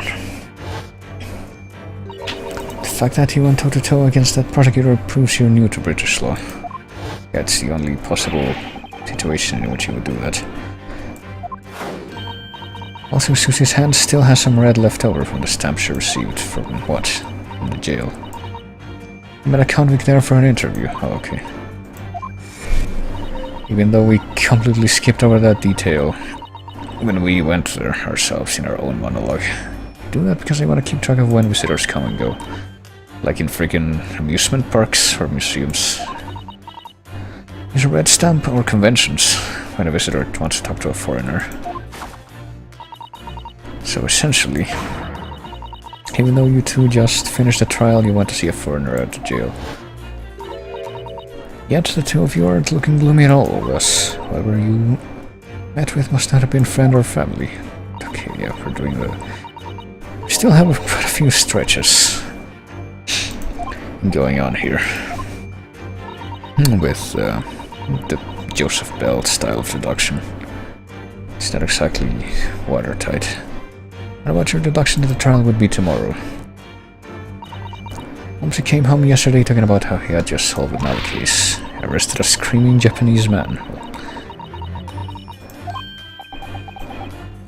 Must have meant Sasaki, yeah.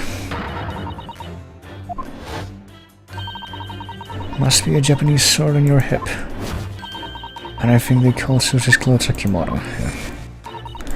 Obviously the two of you came from Japan, with the freaking stereotypical Japanese schoolboy outfit as well. How I arrived at the conclusion that you chose to defend the Japanese guy. Yeah, that's clearly bulletproof reasoning. I mean, it's a reasonable approximation, but it's... Let's see, two of you totally came to ask Holmesy for intel on the case. Yeah, that's actually not bad. It's still pretty much just a series of educated guesses. Rather than actual airtight reasoning. Japanese man's trial is tomorrow, that's what it says on the memo on the mantelpiece. Holmesy has a bad habit of stabbing all of his memos with knives. And no one complains about that. And there you have it, the great deductions of Iris Watson have been revealed. So it's pretty much the without a clue thing with... Where Watson is the one who actually does all the work and Sherlock Holmes is just a clown. They were all exactly right. Even has all of Mr. Holmes' little flourishes and pump.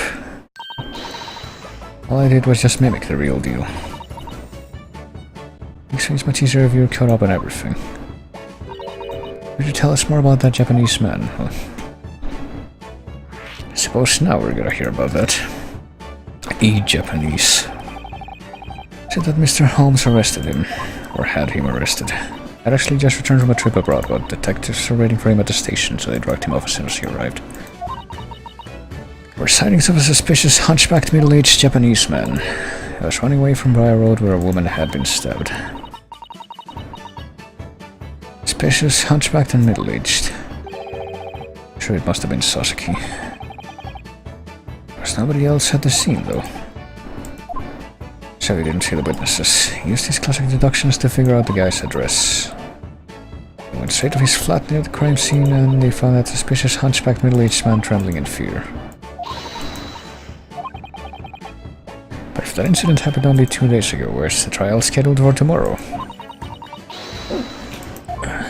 Are they doing the bizarre... Oh boy, because there's so much crime in this city. Yeah, the bizarre... They just expedite all of the criminal process in spite of blatant corruption and negligence that they have in the normal Phoenix Wright games. Scotland Yard is doing the best they can, but even they are having trouble keeping up. I wonder why that crime would be. I wonder if we're gonna have a certain other character from the canon have an equivalent in this. Probably are, but no idea what that would be at this point, or who that would be. Just don't have the time to investigate and hold the trial for every single crime scene. They're short-staffed, underfunded, and usually the most suspicious guy is the criminal anyway. Yeah, that's how that works. So this is the fruit of the pinnacle of law. It's all actually really shitty. We're really surprised about this. You're so very welcome, Mo. Where is Mr. Holmes right now? I want to ask him about the case. He must still be in the middle of investigating a case. Sasaki was it. He said he was going to that guy's flat. So I guess we're going there. Where might that place be? Policemen are still investigating the scene of the crime, but is there an inspector by the name of Toby Welded?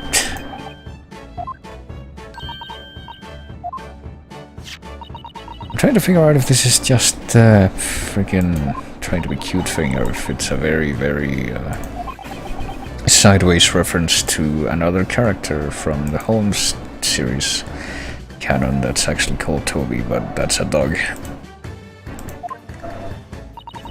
So I'm pretty sure that dog was in the second Sherlock Holmes story, The Sign of Four. Which I'm pretty sure was a story that featured neither Lestrade nor Tobias Gregson.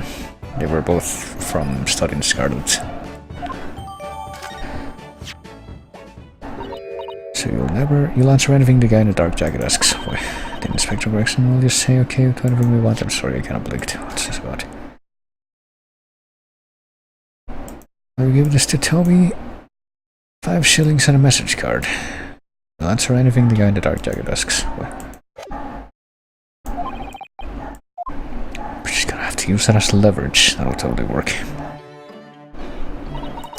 Get back to writing the manuscript for the Speckled Band. Prepare more of my special blended tea for you, so come and visit me again sometime. Alright. With that, let us return to the crime scene once more. We're gonna have a chapter break here. Let's see. This chapter with this card along with just 1 silver coin can influence the entirety of Scotland Yard. Return to the crime scene with the world's heaviest coin in hand. I guess this counts as a chapter break. But we're gonna continue, because this should be like, technically really only 2 parts, which is investigation and trial. Doesn't look like the trial is gonna extend beyond a single day based on what I've seen so far.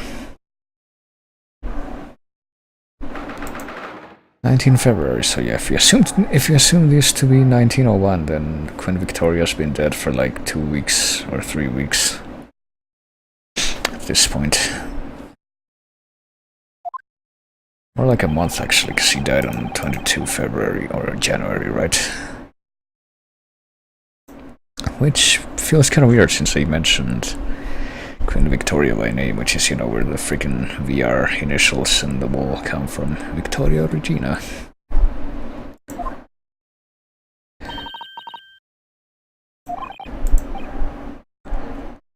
So I'm wondering if there's gonna turn out to be like, yeah, this is like an alternative history where Queen Victoria's still alive at this point. And Edward VII, or whatever the fuck his successor was. Was it Edward VII? Yeah, it was. And he was King of the Britons until 1910. So probably, if it does turn out that she is dead after all, then we'll pretty much be present for this whole thing. Oh, before we do this, let's look at the card ourselves, clearly. 5 shilling coin, also known as crown. Or at least is enough to get us through Scotland Yard's detectives. How much are 5 shillings worth? I could probably buy a month's worth of the inspector's beloved fish and chips. Well, in for a penny, in for a pound. In 4 shillings and whatever else they used in this time. Irish demands are written with adorable ink and adorable handwriting, so you'll just answer anything the guy in the dark jacket asks, right? You can feel how much influence he carries here.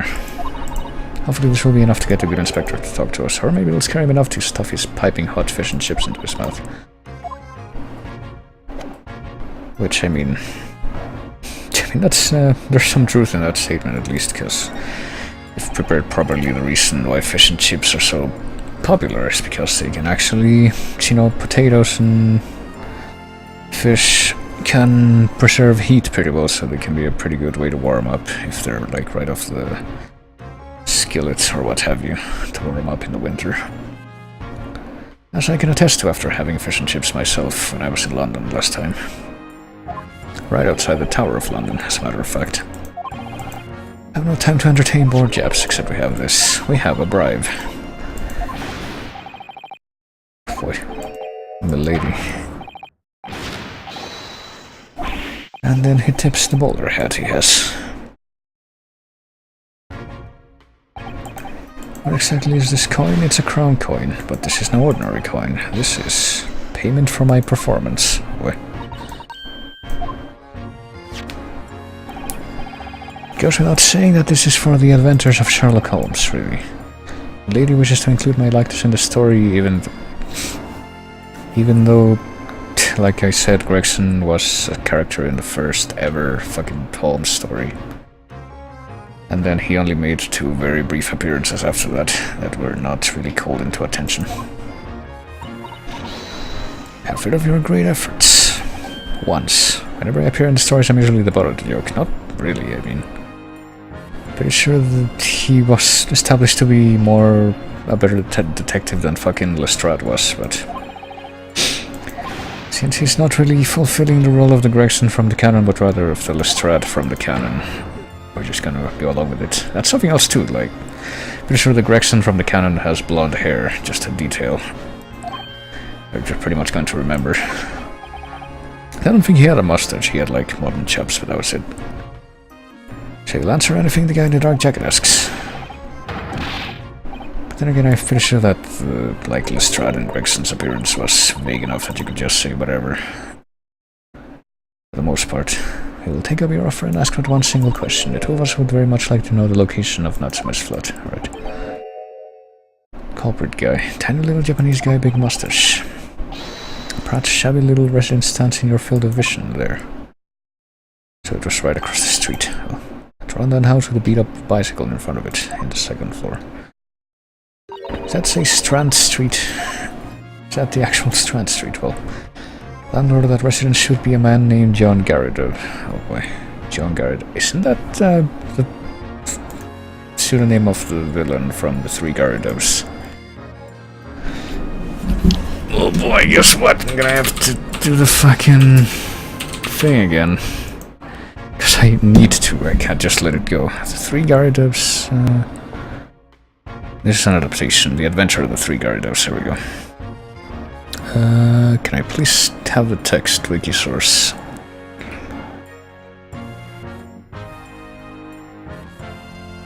Or not?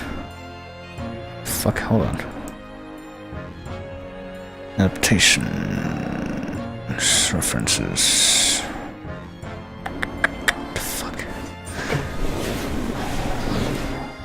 1925. Okay, so we're getting dangerously close to the... dangerously close to the copyright effective dates. Let's see. 3 Garridos. There we go. Let's look at a different site for once.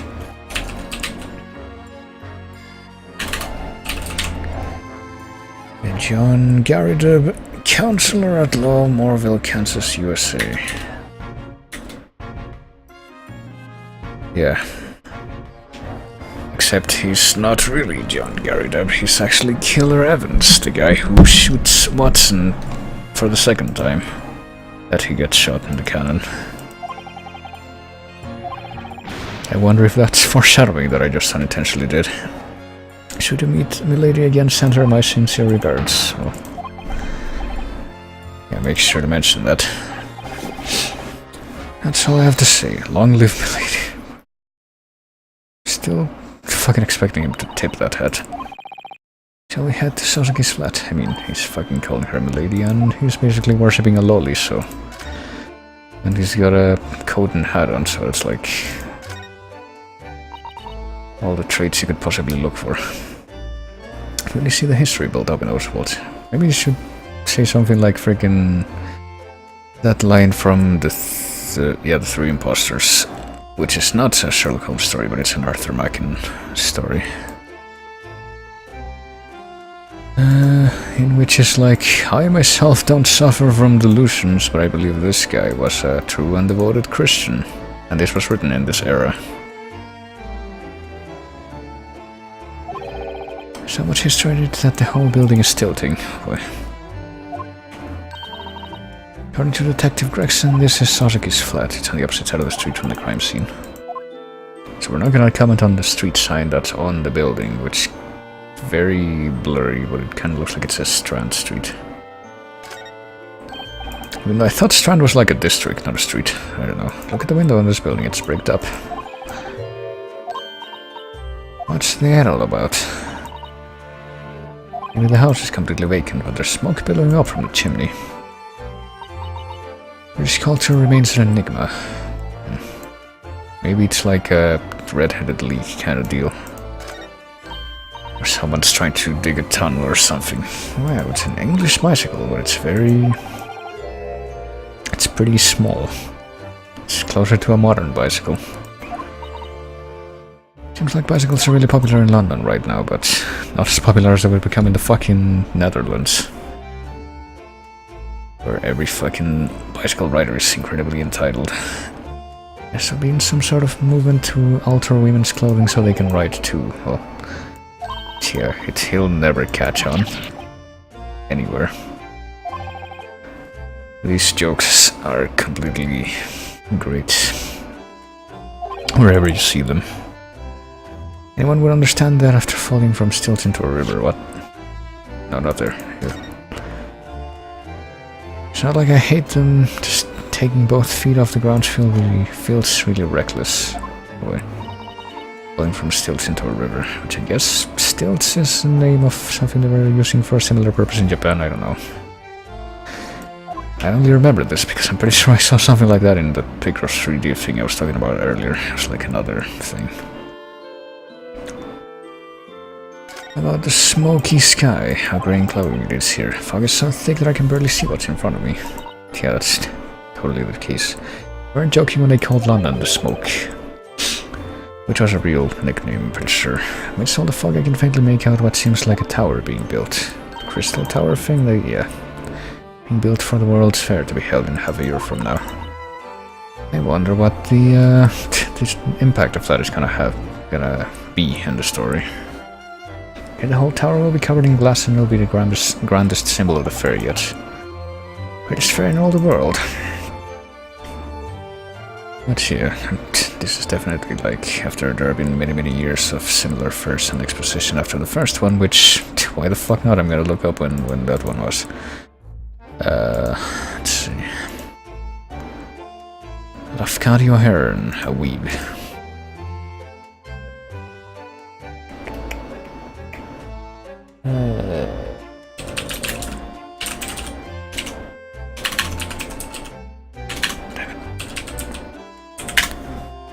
Great exhibition of the world, the works of industry of all nations, sometimes referred to as the Crystal Palace exhibition, which I was not aware of.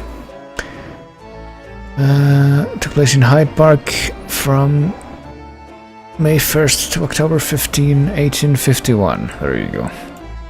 So it was quite a while ago at this point. New destinations being added. Sasaki's flat. What could this place be about? Why is there a cannon in here? Oh boy.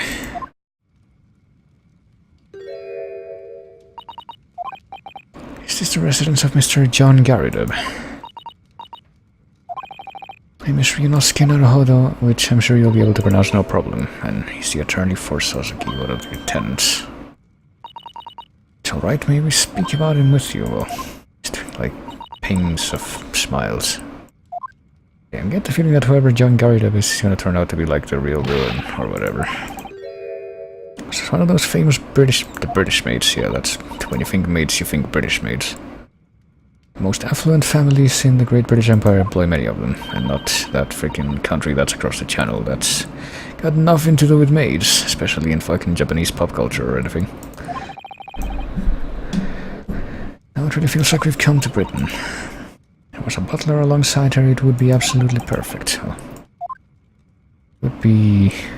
would contribute to the archetypical image. I don't know about perfect. Alright.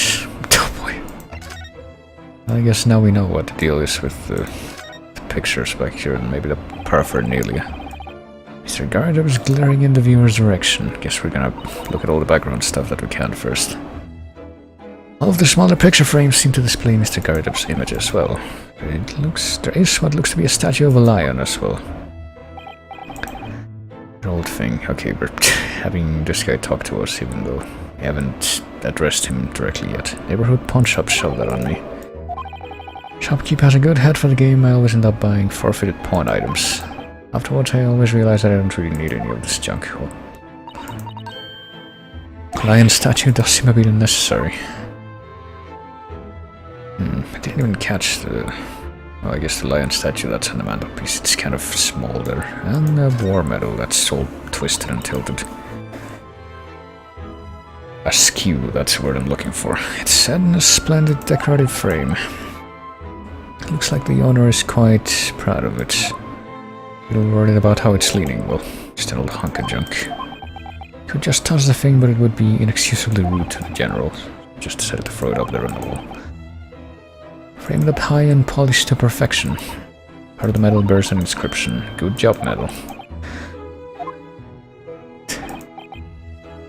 What you see is what you get, was their way of saying good job. For what, I wonder. Every soldier knows that one's deeds cannot be measured simply by sheer number of medals, and yet all of the freaking generals and high-ranking officials have the freaking everything pinned on their coats. That's a big deal. This is a shell from a cannon. Well, how would something like that be in here? Fired that one straight into the barracks during artillery training. It's still a bit of a legend within the army. Well, just took it with you because you felt like it. Wouldn't really say that I just felt like it. Just a heap of scrap. Let's keep it there in case somehow, someway it might be useful at some point. I mean, he has a cannon, literally right next to it. The other day, while she was cleaning the room, Joan dropped the blasted thing on my foot. Boy. For the first time in ages, the great Joan Garridev wept a man's tears. Maybe you should get rid of that thing. What about the coat? Let's examine every single piece of military paraphernalia that's in here. It's been brushed meticulously to pristine perfection. He's gonna underplay everything, that's his gimmick. Here is a piece of celebratory garb I wore for my retirement from the armed forces. Looking back on the past, you see, I had considered throwing it out, but, well, if I had to leave one thing behind as a memento of my life, I guess that would be it.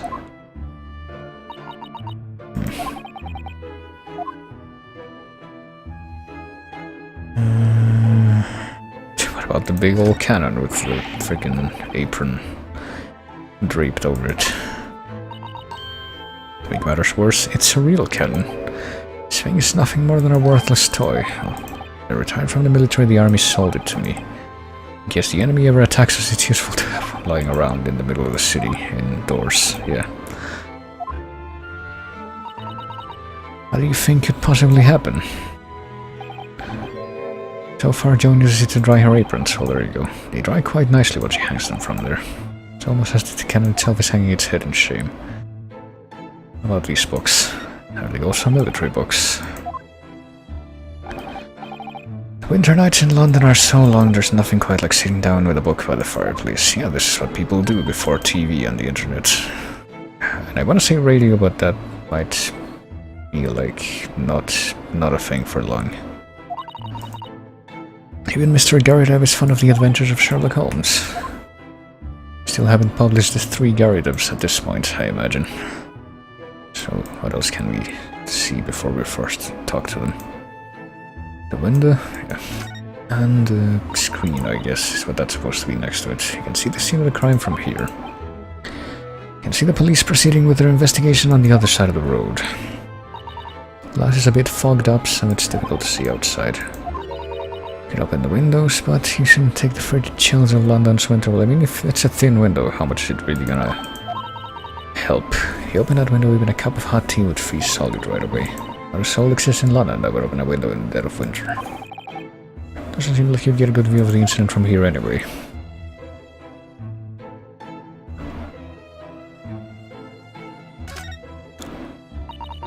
There's a huge screen set up here as if it only exists to block the way of whatever's in the corner, I guess. It almost looks like someone's trying to hide something. And it looks like there might be a, cupboard or something behind that. Maybe we should back up for now. It seems like she has half a mind to splash us with hot tea. And so I suppose she does. guess we're out of options, now we have to talk to them. We can't present anything, can we? Not until we actually get the examine speech. Alright, here we go. I'm the landlord here, John Garrider, with the freaking crescent moon head. Moon man, can't you see? You'll have to excuse me for not standing to greet you. Some years back during the Battle of Maiwand, I took a bullet straight to the knee. Oh god. General presented me with a medal and I reluctantly left the rest to my inferiors. Okay, hold on a second. Guess what I'm gonna have to do now. Okay, Maiwand is a village in Afghanistan within the Maiwand district of Kandahar province. The village is also notable for the Battle of Maiwand on 27 July 1880, one of the principal battles of the Second Anglo-Afghan War, which I guess is what Watson would have been involved in the canon at least, not in this version. Evidently.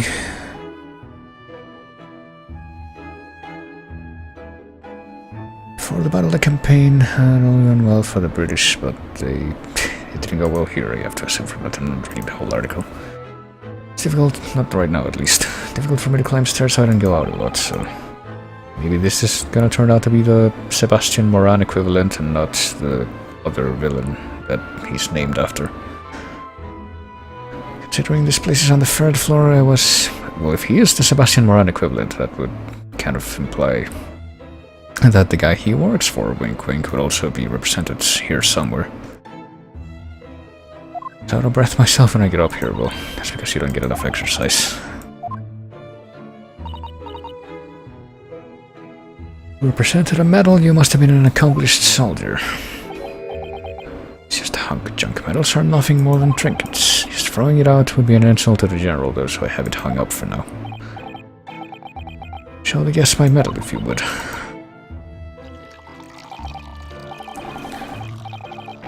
Oh boy. Did you spill the tea on him? Can't skip the animation, unfortunately. Must be more careful from now on. Conflabbit. At any rate, nowadays I'm just whiling away the time peacefully. I'm fucking resigned to this until I die, I guess. That's clearly what we're going for here. You are here to ask about that tenant of mine.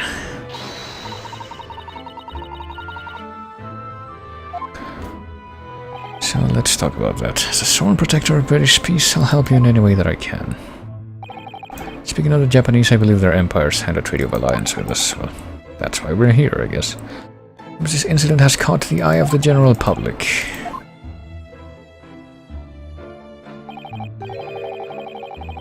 Even now, that famous detective is carrying out an investigation in my home. That might have been the one, not really interested. I've never even heard of him. Even though he's got the Strand magazine over there, yeah. No, that's... yeah, that's convincing. Detective is currently investigating that Japanese man's room. So he's actually right here, right now.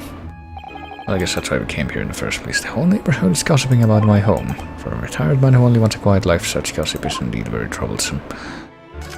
And now we have an actual choice of talking points. Would you be willing to tell us about your tenant?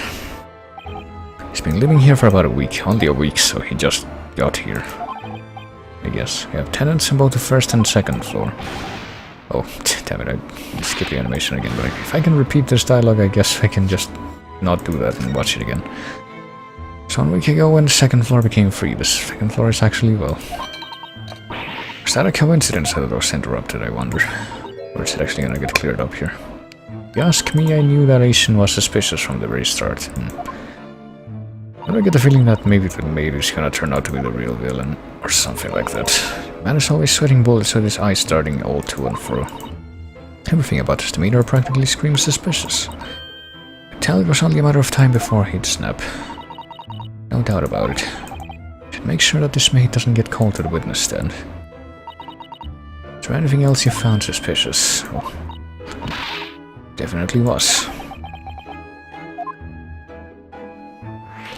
Yeah, well, before I talk about that, though, you see that the thing where she randomly gets more excited. But first I want to see if I can get this animation to not be interrupted this time. There we go.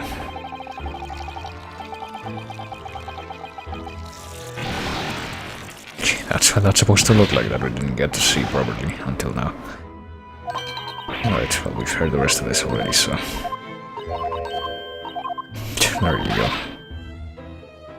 What about this strange tenant? He was apparently also our client. Everything about him is suspicious. He'll always be reading incomprehensible books cooped up in his room like a hermit. He never speaks to anyone and he's never ever had a single guest. Clearly he's a fucking weirdo who needs to be purged. That's what that means. Because I certainly don't know of anyone else who could be described that way. Every day he goes to the used bookshop, then he comes back at 5 PM to turn on the stove. He also stays up later than anyone else in this home. Yep, I've never met anyone like that. Totally. First floor tenant typically calls it a night at around 9 PM. As for that Jap, he's never gone to bed any earlier than 2 AM.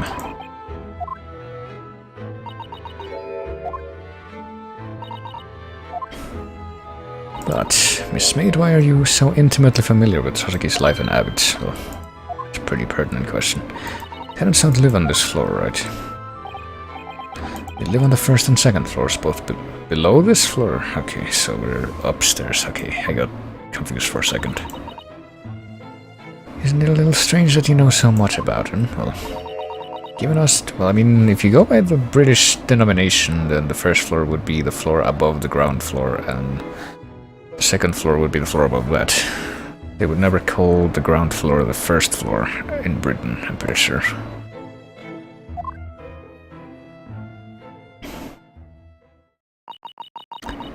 So that's just a little bit more... Oh, we missed it, but the tea got spilled again.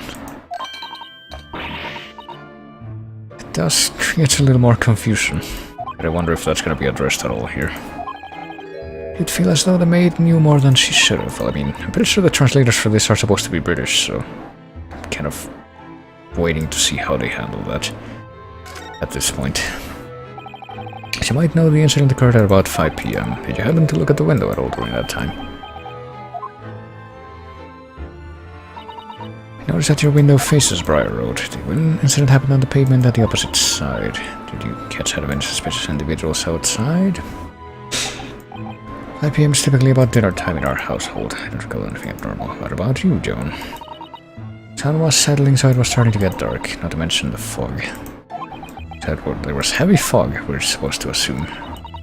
Even though I'm guessing it would be comparable to what the situation is now, which doesn't look that bad, honestly. Anything unusual. Can be anything really, even something that seems unrelated to the case.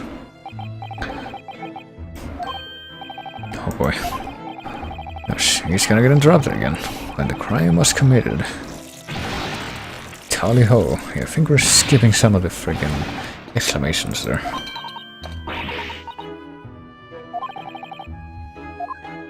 So we're gonna get a follow-up on that, cause... She's pretty much interrupted him from saying some pretty important stuff. Seems pretty suspicious. Nothing at all worth discussing happened in this home. Sounded like you had something to say. It was just that, oh, yep, it's happening again. It just keeps happening. I truly believe there's not much to be said, so I have to stop you. It was just another quiet evening. What the heck's going on here? Looks like something happened in this room, but he's not allowed to talk about it while she's around. But we're gonna keep pushing the issue because we kinda have to. Sounds like his room is right below us on the second floor, so we're in the third floor. What that actually corresponds to, as far as the level of elevation, I'm not even sure yet. Holmes is currently investigating it. Whoever's on the first floor is someone else entirely, I guess. Said that the tenant himself requested the investigation, so hand him the key. Has to be a bare-faced lie. Well, I think we could get a look at this room too. I'm sorry, I kind of missed it. I'm gonna have to keep doing this because I'm kind of spacing out. Oh yeah. Not sure if we'll find anything of use in his room, but if Holmes is there, we can at least get something out of that. So yeah, I guess we're now allowed to do that, and I'm guessing that there's nothing new that we're gonna get as far as examining this room, because we already did all that. We can keep talking to these people, though. We can only talk to them, though we can't present them with anything.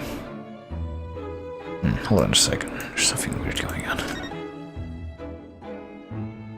Something weird going on with the cap surfing, because like I keep seeing... Oh well, whatever. Clearly it's nothing to get bothered about. Alright. So now we can go to Sasuke's room, which is the second of 3 rooms in this building. I can have to assume, based on what I've heard so far. English-style buildings truly have a vivid magnificence about them. That and there are holes in the wall. Not really a lot of room for activities.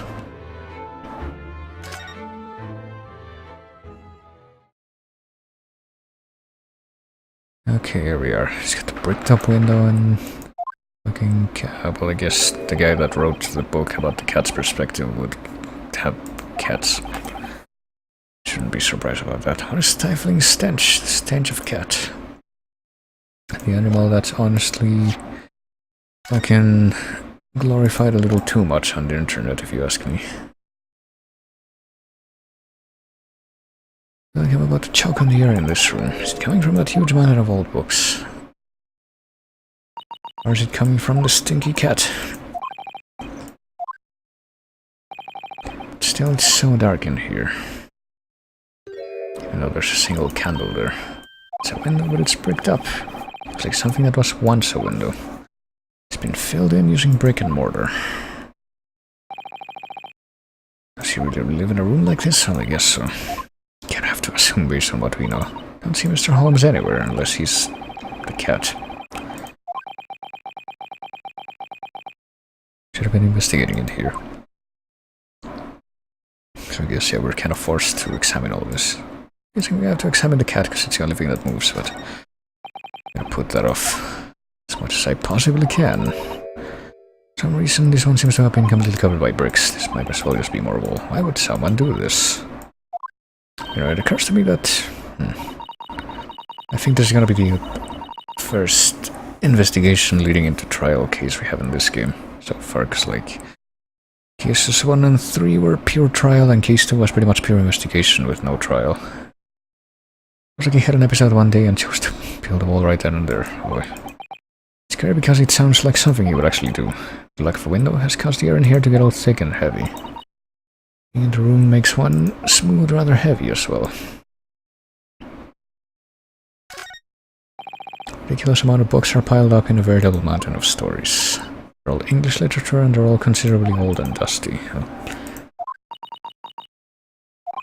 It's more like a nightmare. I mean, list of books, a lot of books that you're never gonna read.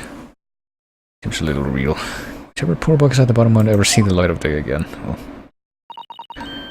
Think of it, that's why you don't stack books fucking vertically like this. You keep them on shelves, at least.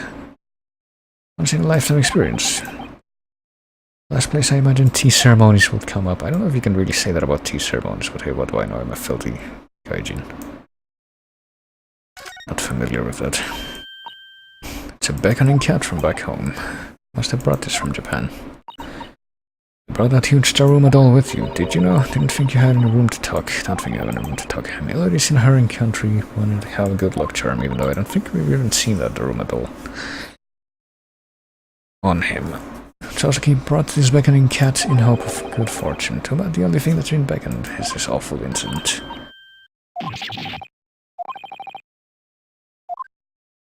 So let's see. That's this.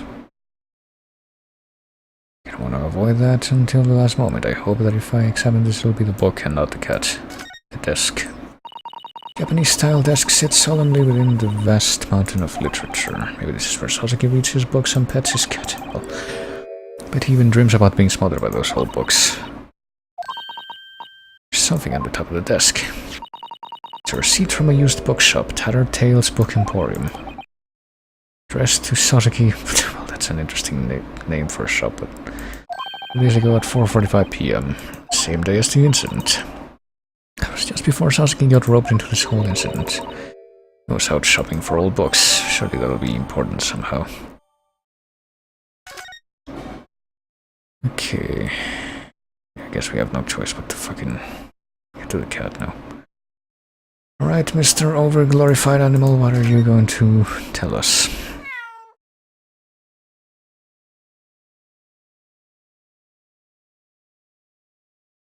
I see.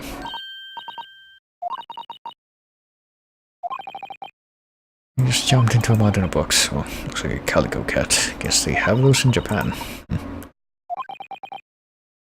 I've only been here for 2 days. That's pretty much it, though. If you look at the freaking piles of paper on the floor, scraps of paper with English words scribbled on them. Maybe he was feverishly doing research with remarkable intensity, or maybe he's remarkably lazy when it comes to cleaning up. Either or, really. Of course, it's not my place to judge the man.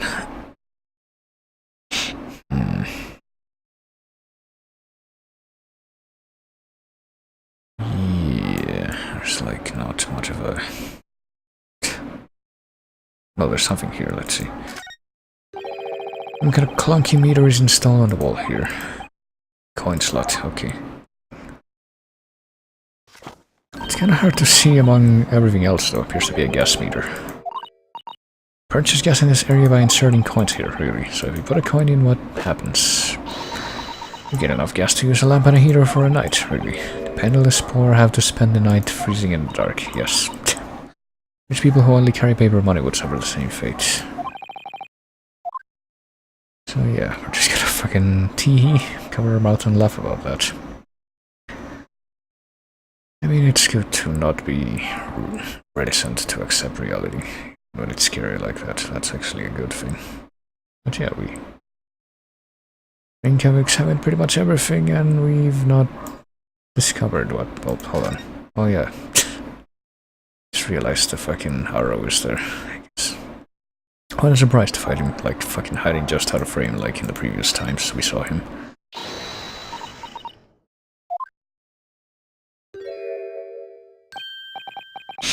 When did he get here? Well, seems to be busy with his nose deep in a very old-looking book.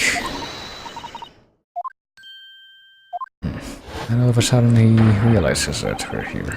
If it isn't you two. You two were? We were together on board the SS All Clear. Which I did not remember, that's what it was called. Thank you so much for helping us find the truth behind Asagi's murder, but kind of making things worse now. It was none other than Master Asagi, well, one with the snake, right? Nope. It's completely backwards. We're just gonna keep playing that up. We are.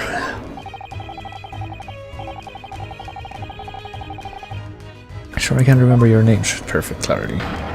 You're Miss Naruhodo, and you're Master Susato. Well, get it turned around. And yet he was somehow able to remember those names beyond the language barrier without any actual difficulty. The day that we arrived in London, I was hoping I could invite the two of you to my home, but those dastards from the yard caught me at the station and rushed me to the crime scene. So ridiculously simple, I only needed about 30 minutes to crack the case. Well, memories on the other cases have gotten a little foggy. For every addition of knowledge you forget something that you knew before, which is why I don't remember the period of... Yeah, that's something from studying Scarlet, where it's like... Thanks for telling me about heliocentrism, Watson. Now I'm gonna forget it so that I can remember important stuff. Hey, what do you know? I got it before you. These very words are written in a study in Scarlet. Those are my own words. Okay, hold on a second, though. Guess what I have to do now? I have to figure out whether or not that's a precise quote or not. I somehow have the feeling that it's not gonna be. It's not gonna be that degree of dedication. Let's see. Of course, I'm not sure which part of of the freaking novel it would be. I guess it would be one where she talked about forget. Now that I do know it, I shall do my best to forget it. I consider that a man's brain originally is like a little empty attic, and you have to stock it with such furniture as you choose. A fool takes in all the lumber of every sort that he comes across, so that the knowledge which might be useful to him gets crowded out, or at best is jumbled up with a lot of other things, so that he has a difficulty in laying his hands upon it. Now the skillful workman is very careful indeed as to what he takes into his brain attic. He will have nothing but the tools which may help him in doing his work, but of these he has a large assortment, and all in the most perfect order. It is a mistake to think that that little room has elastic walls and can distend to any extent. Depend upon it, there comes a time for when every addition of knowledge you forget something that you knew before. Okay, so that is an actual quote, it looks like. Depend upon it, there comes a time when for every addition of knowledge you forget something that you knew before. It is of the highest importance, therefore, not to have useless facts elbowing out the useful ones. Okay, so there is a direct quote, which I think it's the first time I've seen that in this game, in this translation.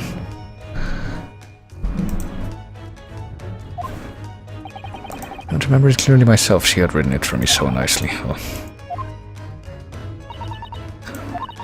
there's something I would like to ask you about that simple case. You're looking pretty fierce. Seems much more fun to talk about murders in such a gloomy room. What if we present you with the stuff that we need to show everyone? Still a professional, if you want me to do something about that item, you'll have to hand over £3 first. Oh boy. I'd like to hear my opinion as a professional. In that case, you'll have to hand over £3 first. Mr. Holmes is looking to buy the complete works of Shakespeare. Put it on display and be lauded for its glory. Surely you understand my modest wish. Well, and he's gonna say the same thing. Or not, hold on. What was that?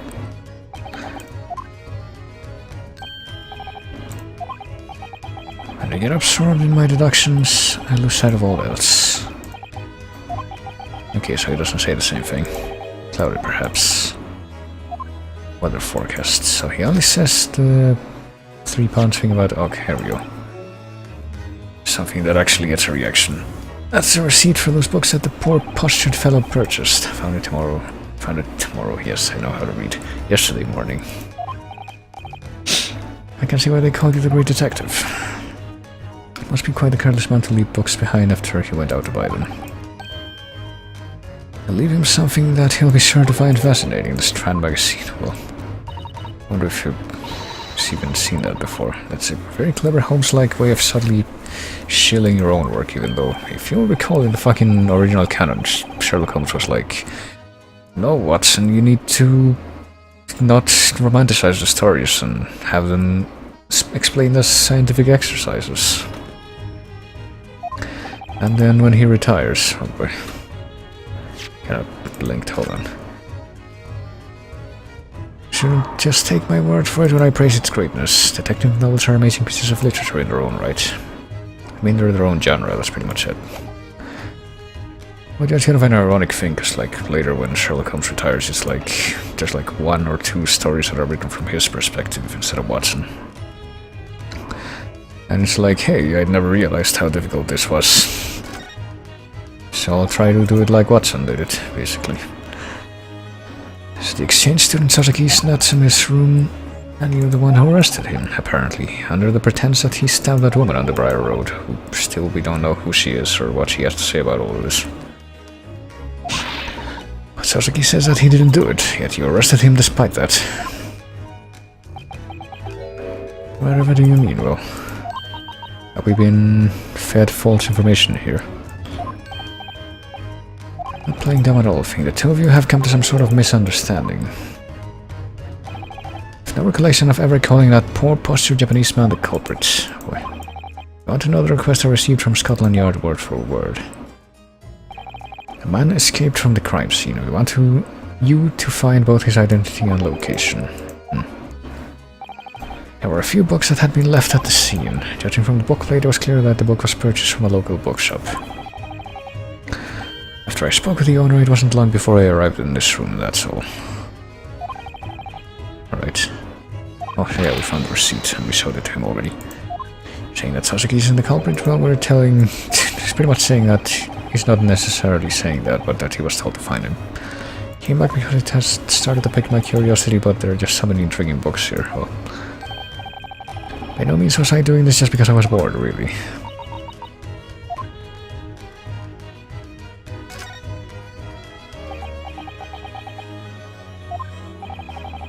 Have you already met with the landlord of this flat? Well, Mr. Garida, the retired soldier. I don't remember if the fake Garida persona that was used in the story was also that.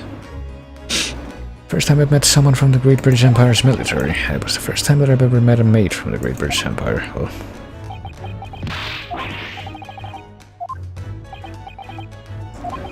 sure you're already aware, but many of London's households have maids in service. Yes, so I hear. Read about that in the Great British Empire guidebook. Well, put it another way. Whether or not a household has a maid in service determines their rank in society, really. Simply put, as long as you have at least one maid, you're middle class. If not, you'd be below that. Well, I guess that's still kind of true to an extent. Upper class households have enough servants to be considered a huge family on their own. That is so inspiring in its own right, so I hear. Those caught on the border between middle and lower class. It's quite an important matter. Well,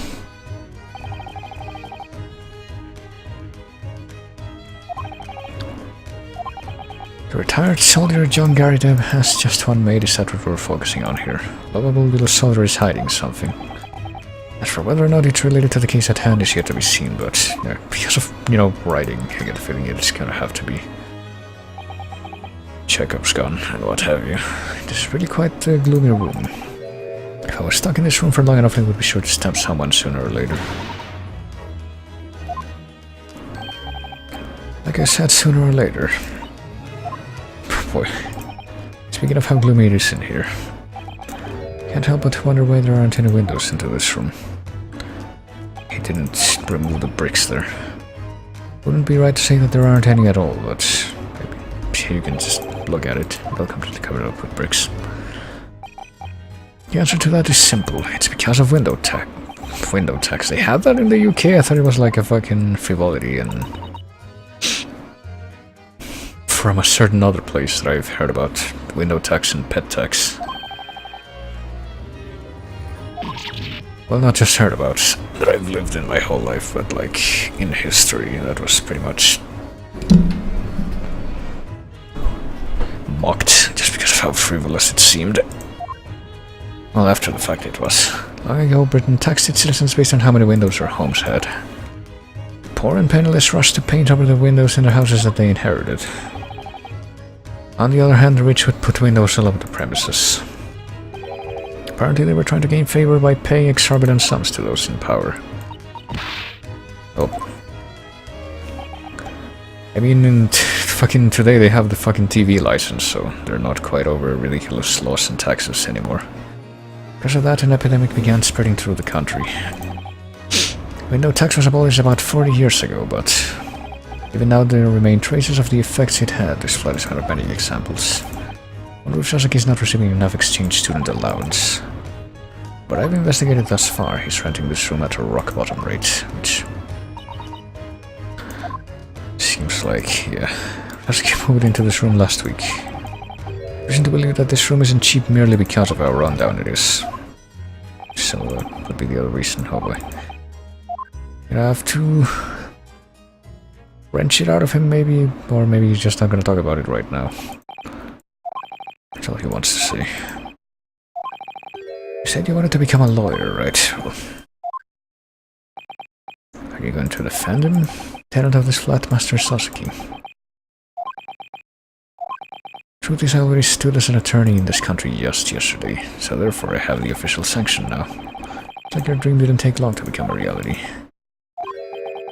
But I've lost sight of what it means to believe in my client, because my one client that I've had in this country was a fucking shady douchebag.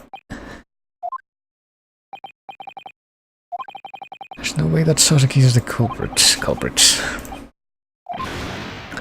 Except there probably is. How would you expect me to know that? Didn't you come to this flat to investigate the stabbing? What did you take away from that, other than the fact that you didn't find anything, probably? And just read books the whole time. There are two truths that I've come to understand. He always says that. Yes. That Japanese man fled from the scene of the crime 2 days ago, and then there's a man who claims that he witnessed Sasaki committing the crime, that's all. The constable, but there's supposed to be 2 witnesses. We never heard about the other one, unless that's like the soldier. Not sure if this is connected to the incident, but I'm certain it's true. That retired soldier, the landlord gentleman, he's hiding something. Because he's named... Couldn't possibly be because he's named after one of the villains in the Sherlock Holmes stories. It's about everything that has piqued my interest thus far. Or at least a pseudonym that one of the villains used. Still haven't found any decisive leads in our investigation so far. Might be worthwhile to look at the Mr. Garideb's secrets. So the investigation part's not over yet, even though we've been like all over the place at this point.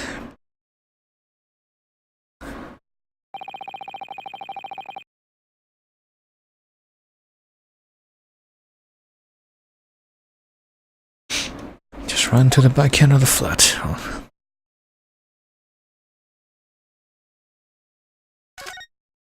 Is he still here though, or yeah, he is. Just fucking out of frame, slightly. To be or not to be, that is the question.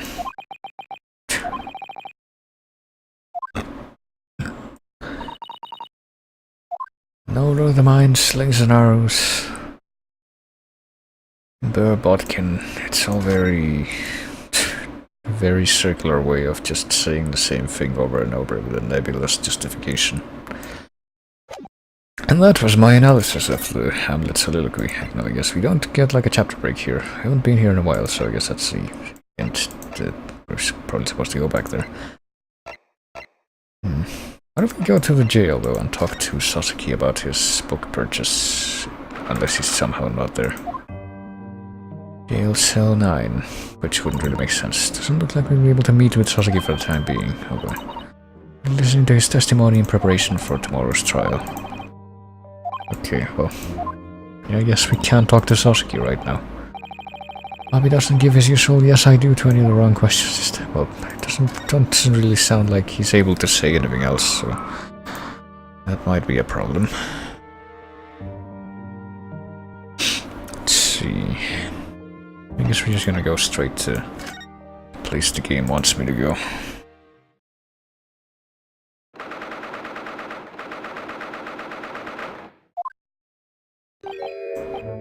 You too again. Yes, we're back.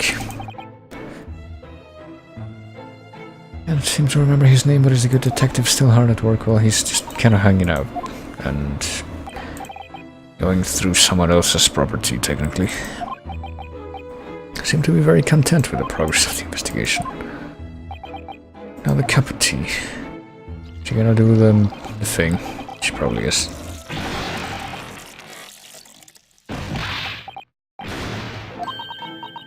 Almost time for a meal. Oh. Kindly request that you be on your way. I'm gonna let you talk. But you're still gonna leave under the veneer of politeness, so that we don't come off as having the moral lower ground. We have no leads, but I wonder if we can dig something up somehow. Well, I mean, there's clearly something behind this screen, that's about all we know. I don't know, can we... I don't think we can present them with anything either, so... I think that following anything up directly is gonna be an option right now. Unless, hold on, what's this? Table that I guess I hadn't looked at. These beautiful little pastries are arranged in cake stands. Can I shift my perspective and I just didn't realize? It's thrown about half-eaten. Well, gracefully partaking in afternoon tea time is the way of the British, so I hear. Always enjoys one cup of tea paired with 2 biscuits. I see 10 biscuits lined up on this cake stand. Won't do to be wasteful. I take care of any biscuits that master leaves uneaten. Oh boy. Well, no, we can't shift our perspective, and I just didn't realize. Oh, how do you know he's there? Now. Well, what else is here, though? There's a cupboard built into the wall. Seems very personalized. It really is a British cupboard. It's positively lovely. But the boards are all out of place, and the plates look a tiny bit smashed. Well, calling them broken would be the understatement of the century. Perhaps that cannon over there might have destroyed them. Yeah, that's exactly how that would have happened. And how that would have looked like if that's what actually happened. There's an old candelabra set up here for some reason. Well, I mean, the gold parts have all turned black even though they look normal. Just a piece of cheap old iron, really. Candle stand I used when I was studying for my officer's examination. I mean, it still works. This stand that has no real use or any kind of mechanical use still works. I mean, it just sits there, that's what it does. It holds things. Never thought that even something like this would have a story behind it. Well, memories rather than a story, I don't know. Semantics is what you call that. Okay, it looks like there's only one choice now. What in the world is he doing here? And how come the other people haven't even addressed this yet? Maybe again. When did you show up? Well, maybe if I had shifted my perspective only slightly. It was I, Sherlock Holmes, all along. Insert meme about highly derivative and inexplicably popular manga anime franchise here. I have a habit of always taking in the sunset by the window right around twilight. Well, there doesn't seem to be a single window in that delightful little room down there, so obviously I took it upon myself to quietly borrow this little window instead.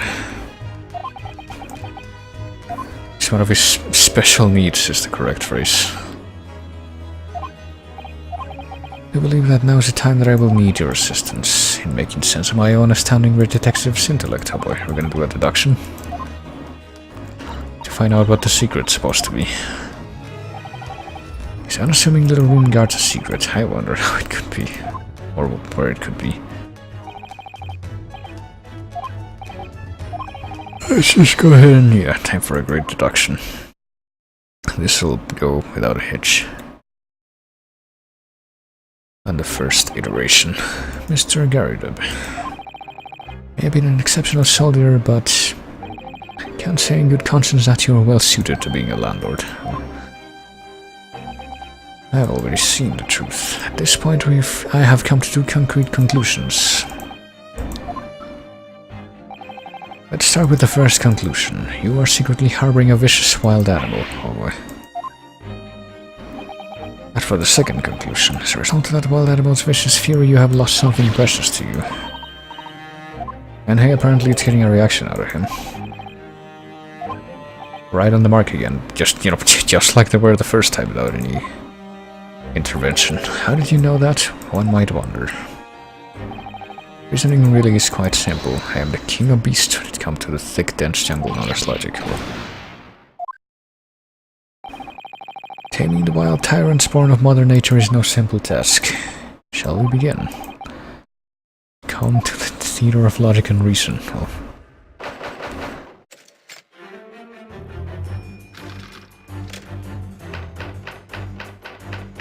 The beast. Shouldn't need a great detective's guidance to see this one. It's abundantly clear that a most fearsome beast has run amok in this very room. Well, I mean, yeah, that should have been cleaned up quite a while ago, probably. Now, what, might you ask, is the identity of the mysterious beast? Oh boy. And now he's looking at the mantelpiece. Seems our good veteran's eyes tell us more than one would expect. So it's pretty much a Detective Grimoire thing. Just turned around. Identity of the beast that laid waste to this den is revealed by this lion statue. Well, it might be a reference to the story The Veiled Lodger, which is like, yeah, I think that's like the other story other than the Lion's Mane, which is from Sherlock Holmes' perspective. I don't remember. But yeah, The Veiled Lodger is like, the reason I hide my face is because I was mauled by a lion. Big surprise. You're horribly destitute and you appear rather frail at that. You cling to a certain wistful admiration of the great king of beasts, a lion. Oh. I became consumed by your burning admiration of the beast. So consumed that you secretly arranged to have a lion sent from India for you to domesticate. Boy. Hey, yes, like, I guess he never turns his head so you wouldn't see that. He has like a freaking mark on the other side of his face. But taming the king of the jungle proved to be no simple feat, and as a result, his room is left ravaged by the tyrant's own vicious claw marks. I mean, freaking... It's supposed to sound outrageous, but... Like, I'm pretty sure I mentioned at one point, look, this is a few decades before lions were outlawed as pets in Britain, I'm pretty sure.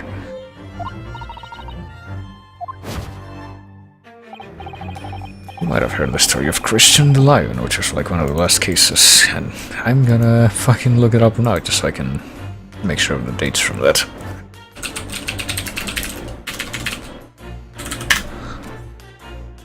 A lion born in captivity and purchased from the Harrods department store in London in 1969, so that kind of gives you the perspective on how late that was effective.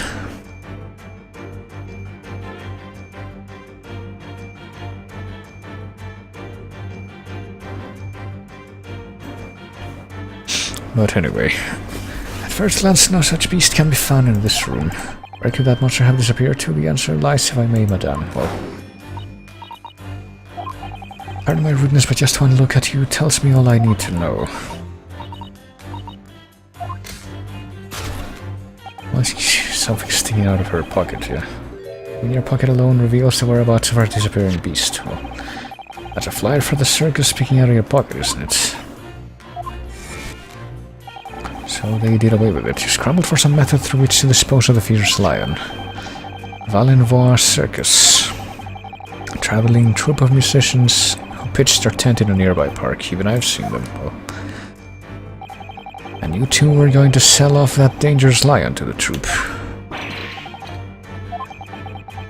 And there you have it. I believe this clears everything up here. Without any kind of... fearsome beast that destroyed this room was actually a lion. When I went to see the circus, the lion was joyfully jumping through a ring of fire, so there you go. Law of cause and effect right there. Oh, but there's another topic we have to go through now. The rampage. Okay. We're gonna go into detail about how that happened. It appeared that you held some deep affection for such a fierce beast. Well, that seemingly nonchalant gesture betrays your true feelings.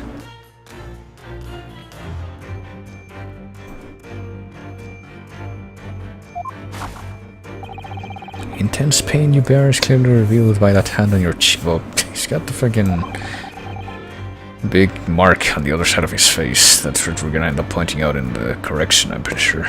So because you had to tearfully depart with that beast you so dearly loved.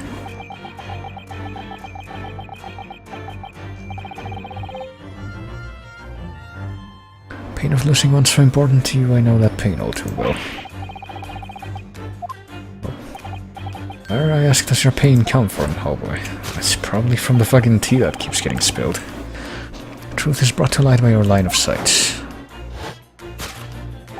Of course, the cause of all your suffering is this bundle of bills. All those envelopes piled up over there appear to be bills.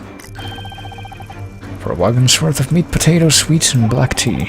Costs of keeping a lion fed dealt a devastating blow to your household finances.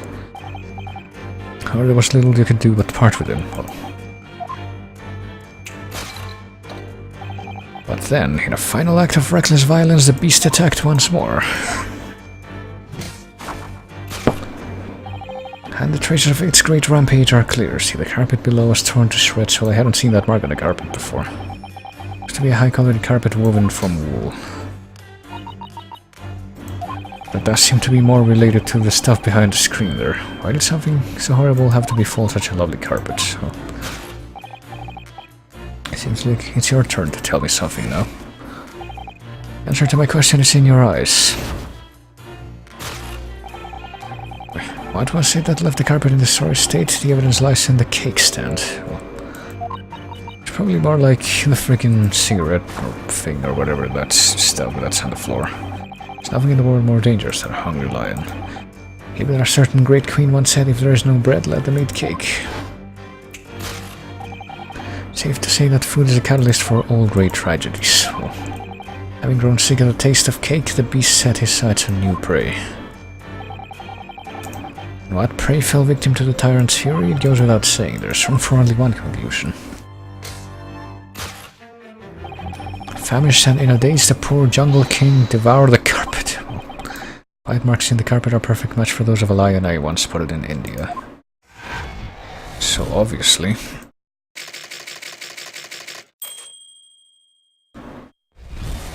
that's what that's about. The way deductions of Sherlock Holmes have been revealed. Just gotta let that sit.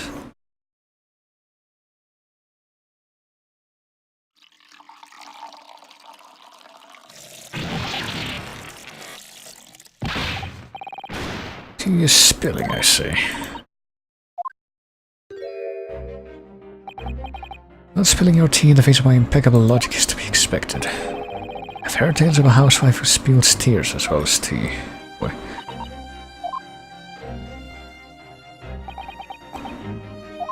But now we might have to have another quick talk so we can tell the thing that's wrong with the logic all over again. I really think there was a lion running around in this cramped little room. Seemed like the only plausible explanation that I could think of is looking at all this.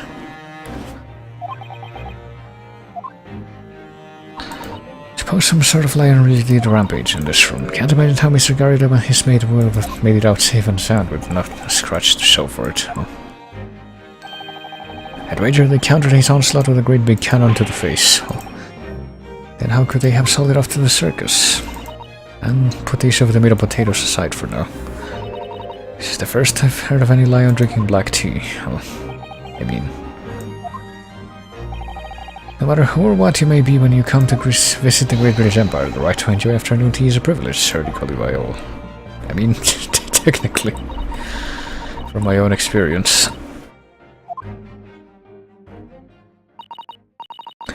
Now it's our turn. Let's give Mr. Holmes' reasoning a little push in the right direction. The moment I've been waiting for. Still have no idea how this deduction is supposed to relate to the case, but... pursuit of truth can't possibly be a vain effort. At least I hope not. Shall we begin once again? Come on, come all to the theater of logic and reason, but we're gonna do it right this time.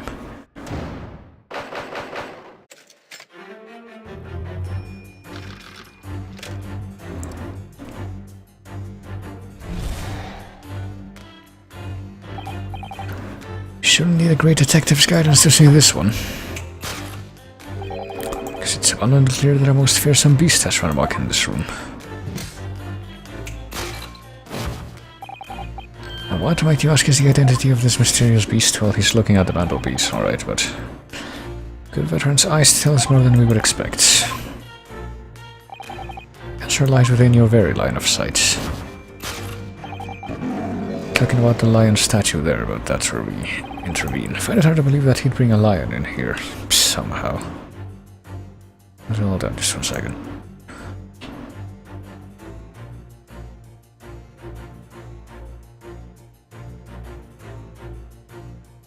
What the fuck is a ping in here?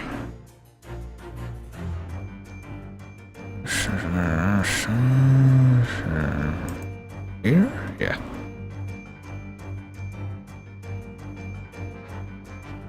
Okay, okay.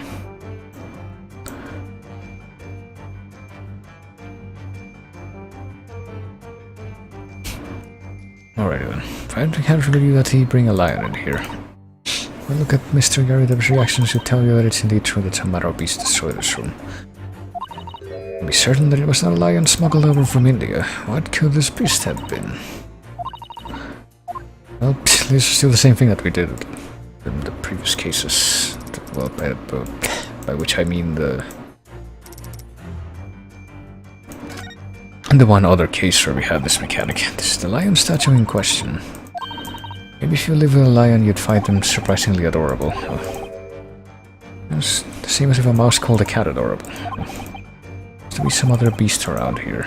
What could it be? Could it be the thing, the paintings, or could it be something else entirely, like the ammunition?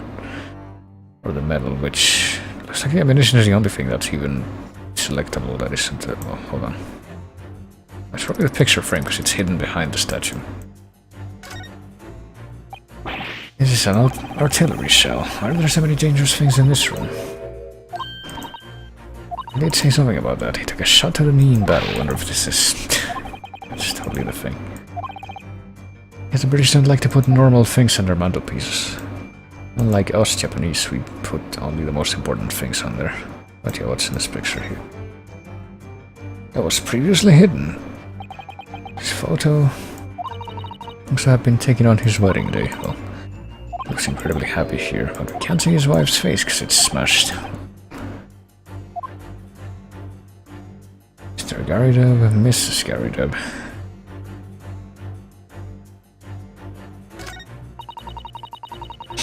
Must be from when Garidub was still on duty as a soldier.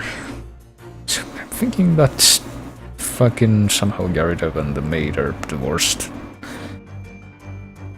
That's what we're going for here. He's effortlessly carrying his sizable wife with the biggest smile I've ever seen. Must have been considerably strong back then. Huge crack in this glass makes it impossible to see her face, but even with the crack in the way, she can't hide her rotund figure, or more robust. He's exerting a ton of energy to hold her up. It would probably be in his best interest not to make her angry. Wife is wearing such a large wedding ring, is that what that is? Looks like the ring is decorated with a sunflower motif. Okay. Okay, I'm guessing that we're supposed to talk about the wife.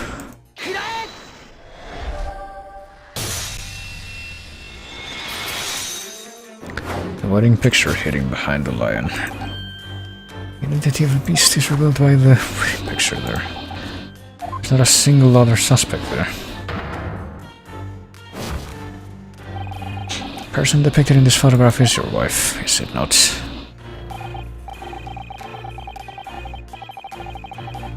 Sadly, with the photograph in this state, we were unable to see her face. Also, I think there was some weird kind of alarm outside that just stopped all of a sudden. Okay. Well, it couldn't have been anything important.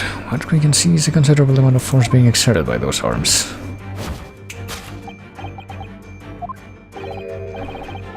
In this case, calling her a beast out of respect is perfectly acceptable. Well, we're just going with that. The one that truly went on a rampage in this room was Mr. Garidev's very own wife. Well, yeah, there's just slapped face again. Room is left ravaged by the tyrant's own vicious claw marks. We're still going with that. Yet at first glance, no such beast can be found in this room, or can there?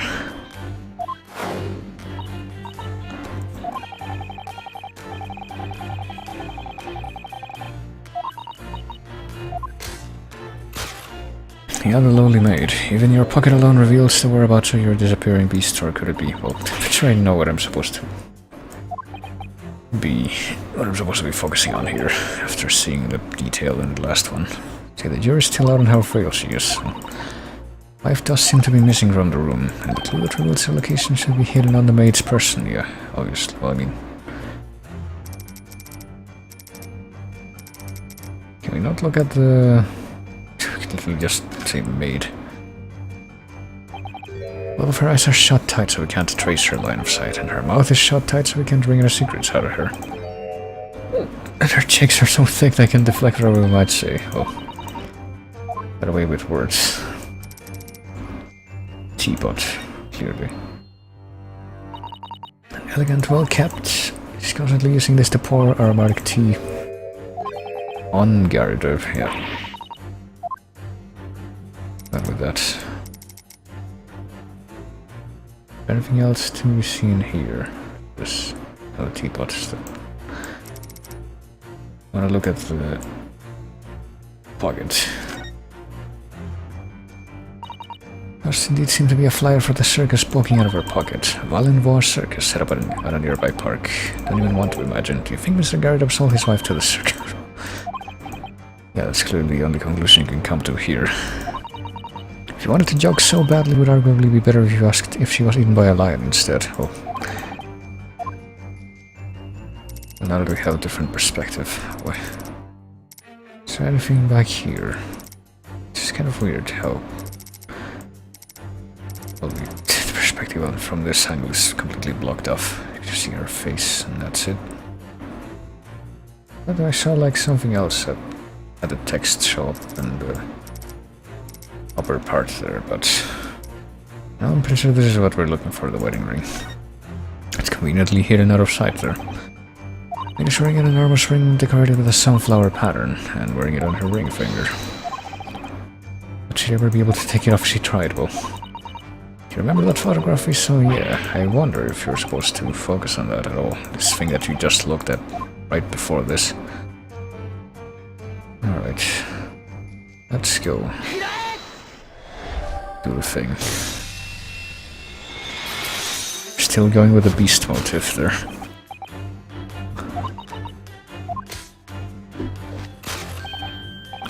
That beauteous ring shining upon your finger. It's a perfect match with the one on Mrs. Garrideb's finger in this photograph. In other words, Miss Maid, you are no mere maid. Indeed. You are none other than Mr. Garrideb's wife. And she probably just screamed out there, and I just completely skipped over that. Well, I'll be.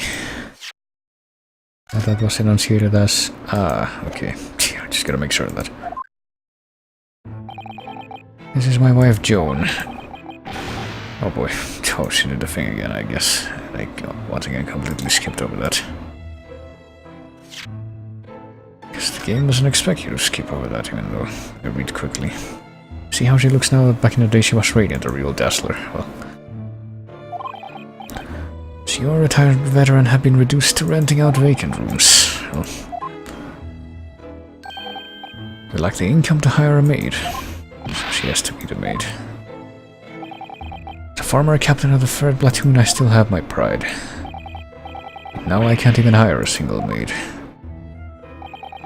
Here in London, whether or not your house has a maid at its disposal is effectively the borderline between the lower and middle class. It's pointless to worry over things like that, we say, and that's a fairly good point, but your wife is pretending to be a maid for just as a facade, okay.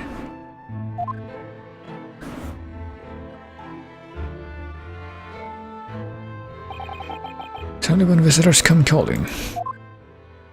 The rest of the time it's business as usual, I guess. Not just secret, confidential, somehow.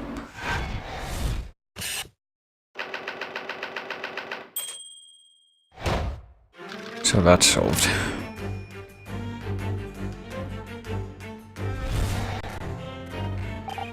So, Mr. Garrideb, it would appear that you held some deep affection for such a fierce beast. That seemingly nonchalant gesture betrays your true feelings. The intense pain you bear is clearly revealed by that hand on your cheek. Well, I mean, it's not so much a hand on the cheek by itself, but what's on the cheek. Still treating Miss Garrideb like a beast. That means she didn't lose any beloved beast. Take that into consideration, then there may be some other meaning behind the way he's covering his cheek. Well, we already saw that he has a pain mark there. What else can we look at? I can't look at her, I can look at the pipe. Can't believe he can hold something like that, something that he used with just his mouth. Sir Garrideb has to have one heck of a jaw. I'm curious about that white tape right around the pipe. Well, I mean, that's just where the pipe is segmented, I think. I think that's a thing with older pipes that look like that. How about the hand on cheek? We just turned that around completely. The way he holds his cheek makes him look so forlorn. Garrideb is definitely suffering from some intense pain, but it's not like he lost his dear wife or anything. So I Sure no wonder where the freaking pain would stem from. Guess that's all we can really look at. Whereas, what's on his person? He does have the slap mark there. His face is all red and swollen here. Result of a bona fide open palm or bona fide, I don't know how you would say. Open palm slap to the face. Must have been a really intense slap to leave such a clean mark. What do you think could have slapped him like this? Gee, I wonder. Yeah, there you go. Little lampshade hanging in there.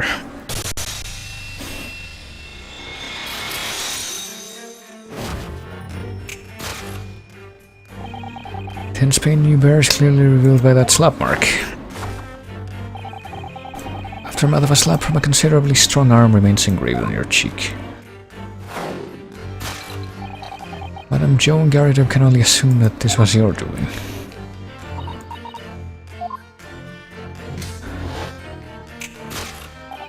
And you, Joan Garrido, were hiding your pain from us. By sitting in a very specific angle and never facing us any further than that. How did you come to know so much? Oh, you never looked directly at us. Yeah, that's... We're actually gonna point that out. We're actually trying to keep your cheek hidden. And that might be a double meaning right there. Yeah, more to discuss though. For example, why in the world did a palm come to strike your face? Much more directly, why would Madame Garrido slap her own husband? Yet again, the truth is brought to light by your line of sight. Because all your suffering is this bundle of bills? Well, no, apparently not. I mean, bills are for a lion's share of food, but we now know there was no lion, so... Yeah, who did wolf down all of that? Had to take a slap to the face, so... She hit him so hard that we can clearly see the print, yeah. So presumably there's gonna be some indication here that indicates the real reason for that. Oh, there's a bookmark. What is the bookmark? Oh, there you go. Mr. Garrido enjoys reading, but... This doesn't look like a bookmark. Like a woman's writing is scrawled here in ink. How I long for you, love Mary. It's a kiss mark, being kissed by a woman with lipstick. How passionate, but... The bookmark does look to be a love letter, but... Oh, we're just gonna change that. I have to examine that first, I guess. Well, let's look at the rest of this stuff while we can. Fragments of a plate that's been shattered to bits. Doesn't look like they plan on cleaning it up either. Maybe it's some kind of artistic statement, like Shia LaBeouf would make, clearly. It's got candles and other weird stuff decorating the room. How about we just leave it at that? Not question it or anything.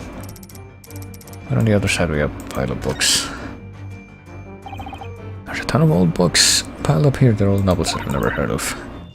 Probably bought them all at the used bookshop. Mr. Garrido is a fellow lover of literature.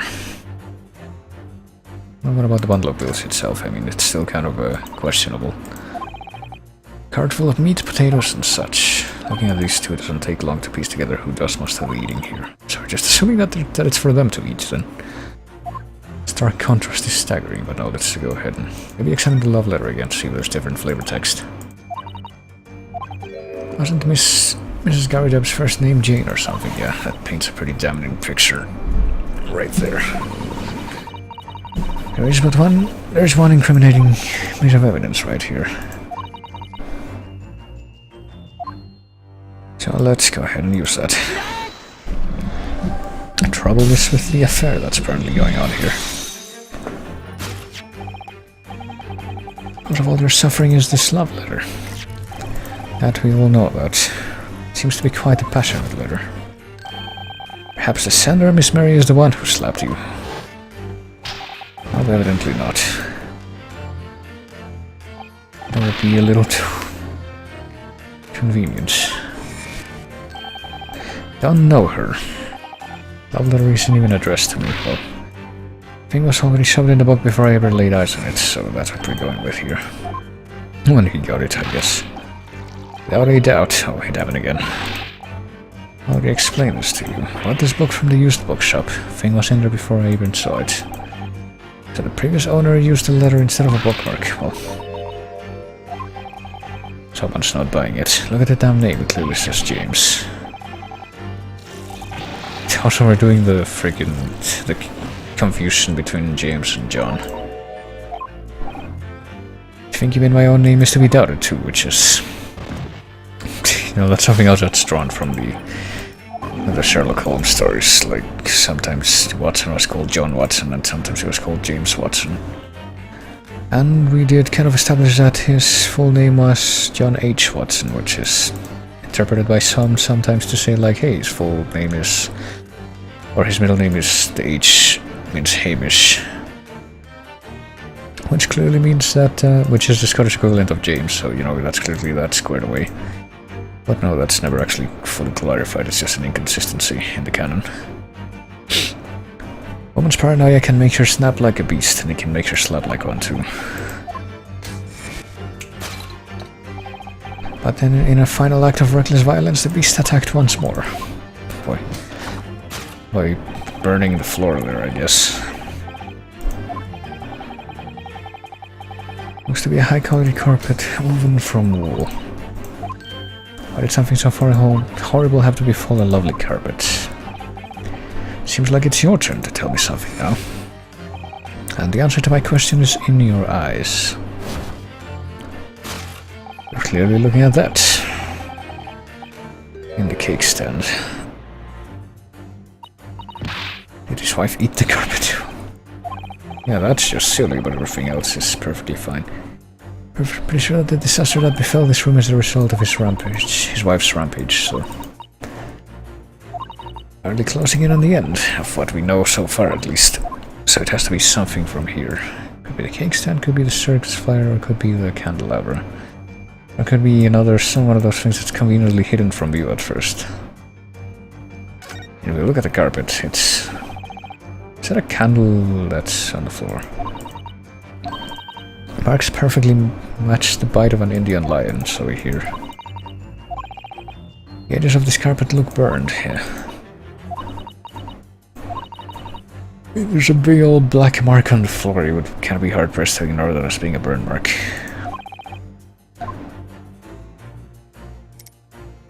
Okay, well, look at the cake stand itself. Let's see. I wonder how many times I look at it, it's like something right out of a dream. I don't know. The glimmering mountain of cake. More of a tower, yeah. Maybe even Japan will come to see the value of great towers of rice cakes. Well, how about the circus flyer? A flyer from the circus. Valenvoire Circus, set up in a nearby park. This is the same one that was stuffed in Mrs. Garridum's pocket before. To be a very devoted fan of the circus. The ravenous lion of Valenvoire stages miraculous encore. Well, I wonder. What about the candelabra, though? Oh yeah, it's missing a candle, I guess. I guess that's it. I didn't even realize that before. Took the candle and just threw it down on the floor. Pedestal is so small that I'm worried about its stability. Fall over is so much as it is in its direction, yeah, I guess it would be. But hey, look, there's a candle missing from it. Why is one of the candles missing? Where could it possibly be? We've never seen anything like it before, but... Is that the last thing we can look at here? I wonder. No. I'm sure that's it. Okay. So yeah, the candelabra it is.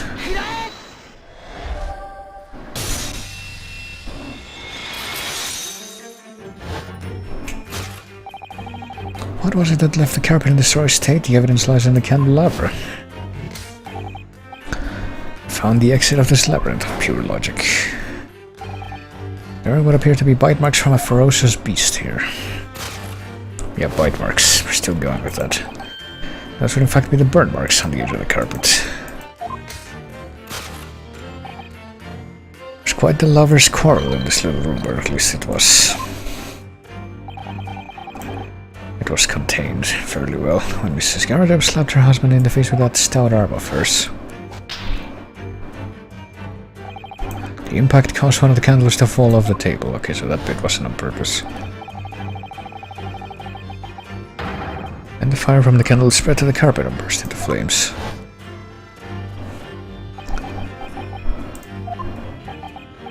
Of all the beasts in this world, fire is the most dangerous. And that very beast went on a rampage inside this room. As we are left out with one conclusion, or with but one conclusion. I mean, pretty sure both of those constructions would work out. And there you are. This room was the scene of a house fire sparked by a heated lover's quarrel. And there you are. And nobody else noticed, though. Oh, he's getting up.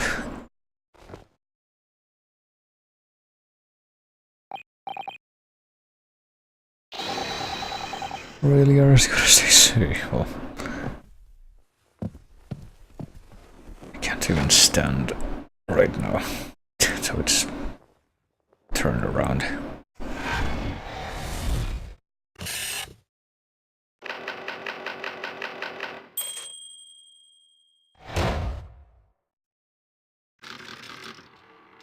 And there we went.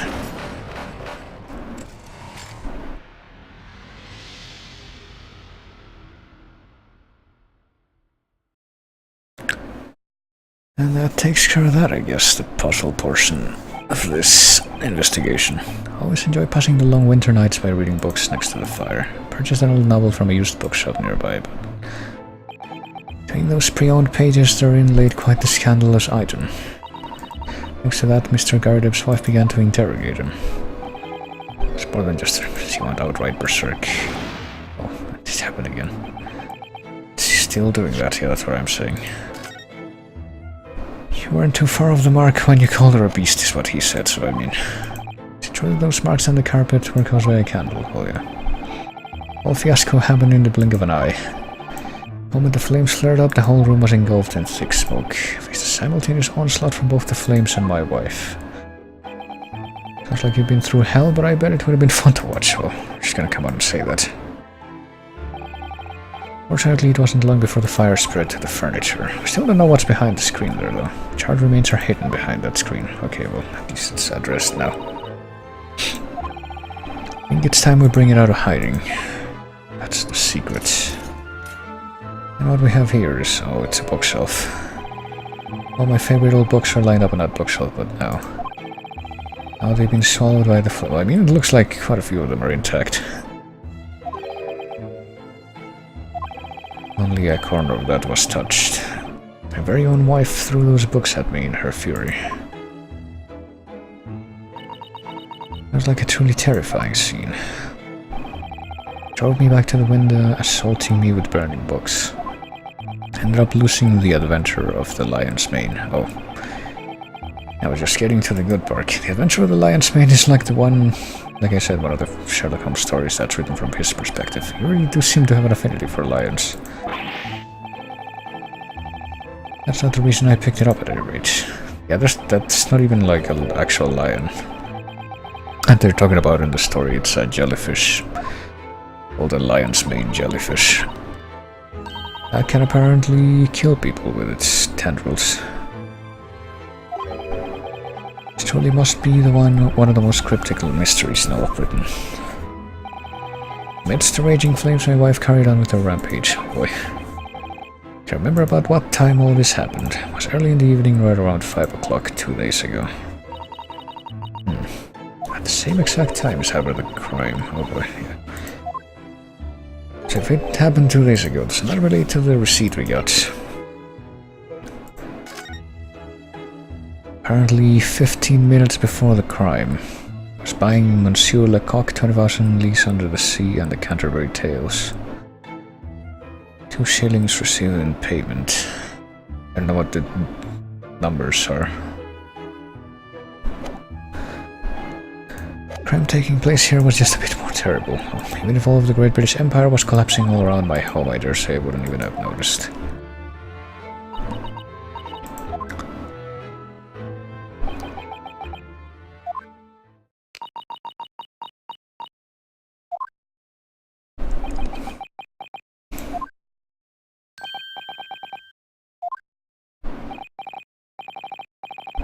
What is it? Well, now that we know everything about the Garrideb couple, how exactly is this supposed to help us with Sosaki's case? You're asking me, well, Don't you remember what I said before? I don't know anything. His friendly retired soldier was hiding something and now we found it. That's pretty much it. Couldn't guarantee that he would be related to your case. I mean, there was no guarantee. There are two types of things in the world. Things that are and things that are not related to the case at hand. Nothing else exists, so we're told. No idea what you're talking about. We're running out of time. Make up our mind about what though? Visiting hours at the jail, so we're supposed to go talk to him about this. We still have pretty superficial idea of what happened in the crime though. We still don't know who the victim was or have talked to them. We need to obtain a written appeal from him and complete the proper procedures. So, I guess we didn't do that yet. Sounds like you take your leave. Oh, it's now our dinner time.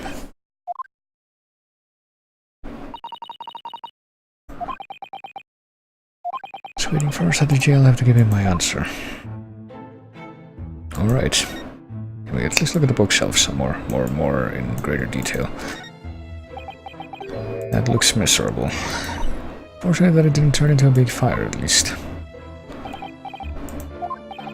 These lovely books that I spent so much time collecting have all been burned to ash. I wonder whose fault it was. Well, I mean, technically, I wasn't a direct actor there. Looks like you have to buy some new old books.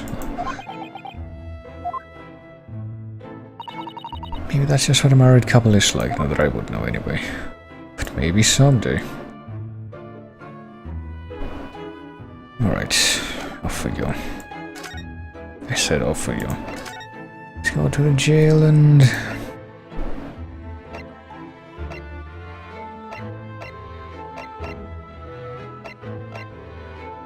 get the thing we need.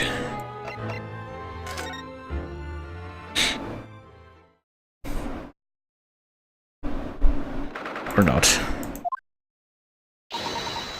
Let's make for the jail even though we're outside. See if we can hail something about what? Looks like there's some sort of argument going on in front of Sasaki's flat. Okay, guess we're gonna be distracted by this now. Oh boy. I know thee not, old man. Where'd God get? So we got even more players in this whole thing. There are more things in heaven and earth, Horatio, than I dreamt of in your philosophy.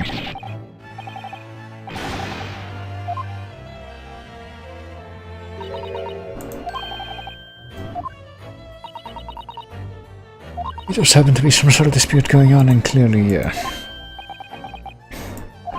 we're compelled to act as mediators. If you'd like, I can hear out your case. I may be a foreigner, but I'm still a lawyer, so clearly we're here to resolve this.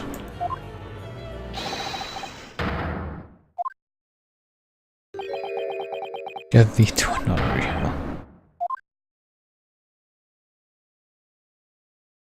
Well, I guess this guy maybe he's gonna stick around or not. No, he is. But the other guy's left. I am fine. Must express my dearest gratitude, O beautiful maiden of the Far East. Boy. There are more things in heaven and earth, Horatio, than I dreamt of in your philosophy. Yeah, I'm not Horatio either. You're another tenant of Gary Debs. Oh yeah, I completely forgot about him. The guy who's lives on the first floor. But you know the other tenant who lives in the second floor of the house. His name was Natsume, a formidable Japanese polemicist with whom I engaged in a heated debate. Macbeth or Hamlet, who is stronger? Don't entirely understand the relationship, but they do seem to be acquainted. Oh, he just disappeared. Mr. Auburn back to his room, and I didn't even get to see the animation for that. No more energy to detain you here no longer, but I get a feeling we might see it again. Later. Not get the impression that he knew anything about the Sasaki case. So let's go hail a coach for real this time. Gotta get to the jail before last chance, but let's see exactly how this is gonna go.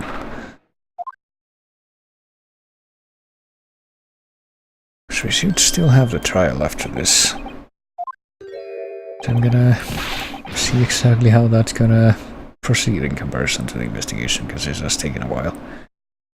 Substitute law student Naruhodo. You've come back for me.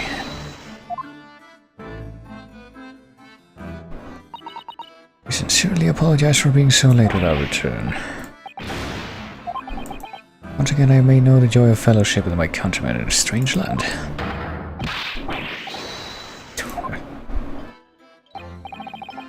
No need to get so worked up.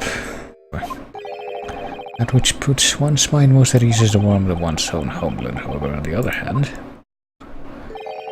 there is true meaning to be found in friendships that cross geographical boundaries as well. And he's just here. Please, Sherlock Holmes. Stopping by for a spell. I was in that gloomy little room. I read a certain book that caught my eye. While I was sad I uncovered that shady couple's secret. Oh yeah. So on my way home I found myself wondering how you were faring. Well, here we are. Even this cell with its one tiny window is preferable to that hovel. Must admit that your taste in books is impeccable.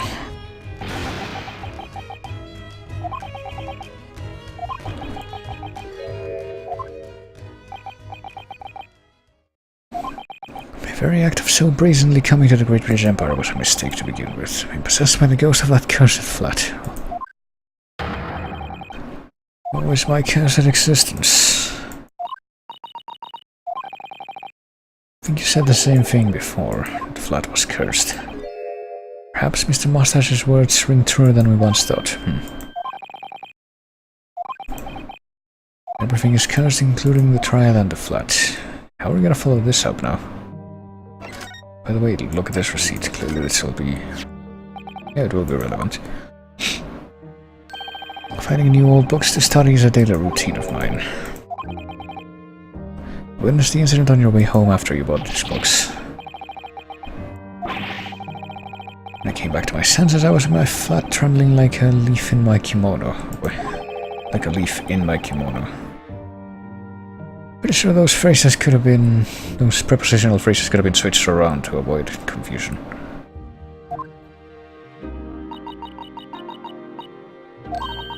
You're making pointless puns in your head. Oh boy. Well, not expressing them at least. What about the map of the crime scene? Do you have anything to say about this?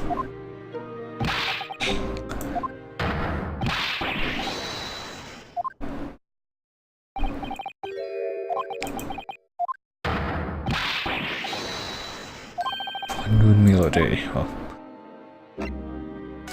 And did we take out the armband? Yeah, we did. I think you really will be acting up in defense, but no, it's not mine. It's like one of the first things we did in this case.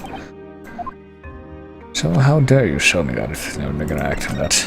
Now let's talk about the curse, I guess. Tomorrow's trial would be cursed. What exactly do you mean by that? Well, how did you take that so seriously?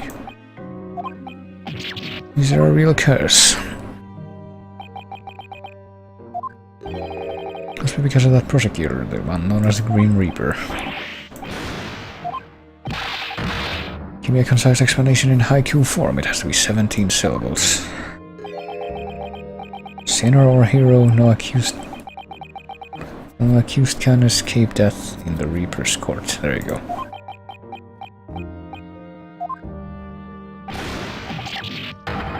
Three lines yet only 17 syllables. Yesterday, Naruhodo managed to win a not guilty verdict against him, so there's that. After the trial ended, though, his client fucking died. A shady moneylender. Quite sharp of you to pick up on that. I mean, it was pretty much pointed out, yeah, to us by the Chief Justice guy. Does Barkvan Seeks personally kill people that he couldn't prove guilty? Well, that's a question.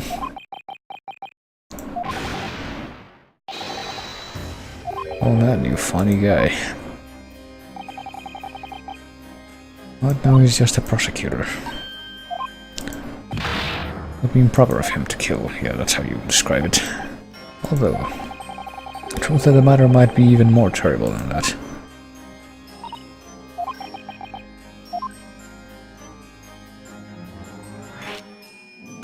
Well, what is the truth about that guy? We've not really addressed in too much detail up until now. He's a very capable prosecutor when it comes to London's courts, however. No matter how capable you might be, victory can never be assured. The judicial system in Britain involves both a judge and a jury. The judge delivers his verdict based on the law, while the jurors represent public opinion. The defendant is put on trial under those two perspectives. It's a great idea on paper, but public opinion is easily swayed. You say it sucks. That villains and less scrupulous attorneys are liable to strike. Bribery, forgery of evidence and testimony, whatever it takes to win. And if they can successfully make an impression on the jurors, and that's it. No matter what the size of evidence the prosecution comes up with, they've already lost. Unless, of course, you know that evidence can also make the impression. And they're concerned with their own impressions. Won't they jump to an incorrect verdict? Out of the truth. That's the reality of the situation, unfortunately. However, those that are prosecuted by Van Sieks cannot escape their fate. Even if they're declared not guilty, their joy won't last for long. They end up mysteriously disappearing within a few months every single time. Those that are not found guilty by Van Sieks. Even if they're declared guilty. Okay, so they end up mysteriously disappearing in either case just because they're prosecuted after any outcome. One man was trampled by a carriage, another one drowned in the Thames, and another man caught a mysterious fever and another was murdered by highwaymen. And we assume that this is all related. This is the reality of London. It's a dangerous city, just like any other big city, honestly. Truly.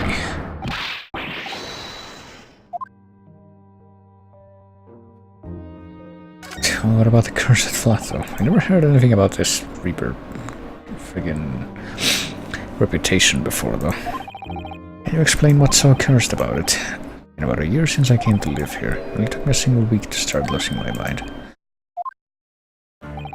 Okay, everywhere I look, foreigners, no matter how I hide... Wait. Guess who's gonna have to backcheck dates again? It's been about a year since I came to live here.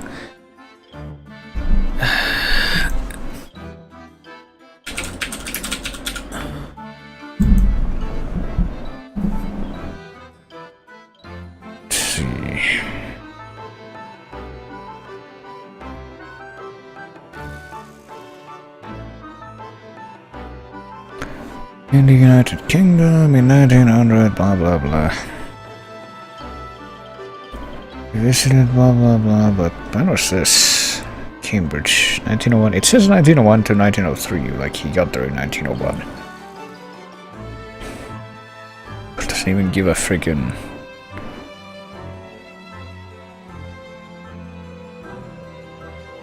specific date for a lot of this. But if he got there in 1901, based on this, like, I have no really good source for this right now, but if it's been about a year since he got there, it should be 1902, which is like well over a year after Victoria died, which raises even more questions about a lot of this stuff. Everywhere I look, foreigners, no matter how I hide, they all look down on me and laugh. Well, I mean, you are in a foreign country. As the loneliness and paranoia overtook me, I grew too scared to ever leave my home. Well, someone was always watching me every waking hour, watching and laughing. Even when I cooped myself up in my room, that fear still would not leave me. It's friggin'... I don't know. It's a different kind of neurosis, though. It moved from place to place. It was last week that I moved to my current flat. Well, I mean, he did change addresses a bunch of times, though. It does say in the article. Why did you choose that room? It doesn't seem like a very convenient place to live. It's all because the rent was cheap. I was in slack-jawed awe when I saw the price. Well, I found myself asking the owner why he set the price so low. He responded with a terrifying grin. You see, that room is cursed. Oh, excuse me, I was just asleep at the time. Well, so it was, that's all he said. If you're gonna say something, at least finish your sentences. And it turned out that what he said was true. So you mean the room really was cursed, ever since I moved into that windowless room. Every day I have nightmares of being strangled, waking up just as I'm on the verge of death. And now, they label me as a criminal and arrest me. When I'm granted a trial, a fighting chance at freedom, no attorney will stand by me. So we're believing in the curse right now. If only I had a single ally in the world. Only one person would truly believe me. Well, here we go with one of the themes of the series.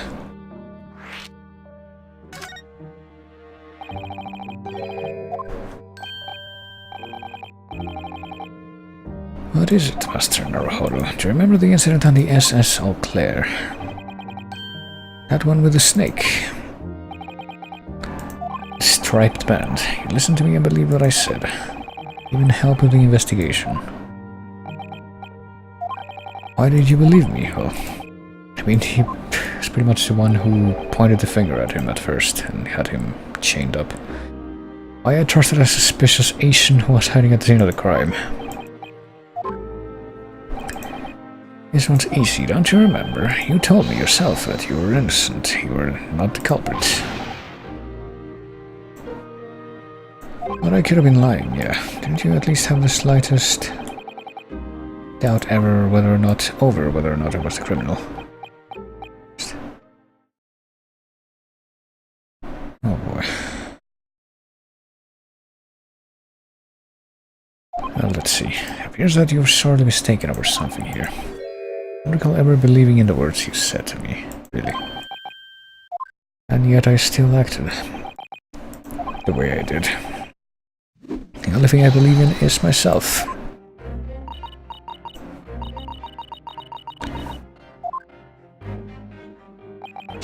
Always decide for myself whether or not something is the truth.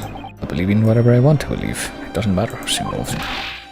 But I could have betrayed you. Well, and did you? It would simply have meant that my judgment was off. That's all there is to it. I would have to deal with the consequences of that somehow, though. Something to do with someone potentially betraying me. I couldn't care less about that, I guess. It comes to trusting or not trusting. All that matters is whether or not I can trust my own self, really. It's really hard to extrapolate, though, to when you have to deal with other people. If you limit it to that initially, I would think it would be the other way around. Like, I trust myself to trust this person would be one thing, but like, I trust myself independently of whether or not I trust the people would be a different question, I think. An attorney's worth is measured by how much he can believe in his client. That's what the BFA stand-in says. Not with how much he can believe in himself. It's the foundation that... See, the thing is that fucking Phoenix Wright would learn about that hundreds of years later, but...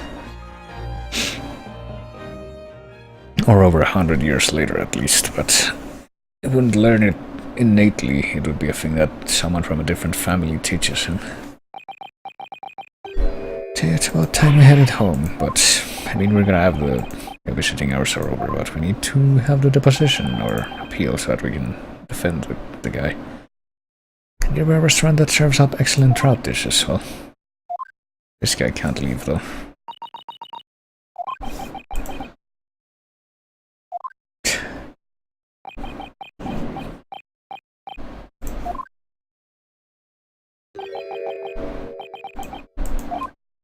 Tomorrow's trial, by any chance, would you be willing to let me defend you? There we go, we have to do the propitiator of that. Substitute law student Naruhodo. Yesterday I stood in a British court for the first time. The defendant was ruled not guilty, but I found myself unsure of something crucial. What should I believe in, justice, my client, or the truth? Or all of the above. But now I finally understand. I choose to believe in myself only.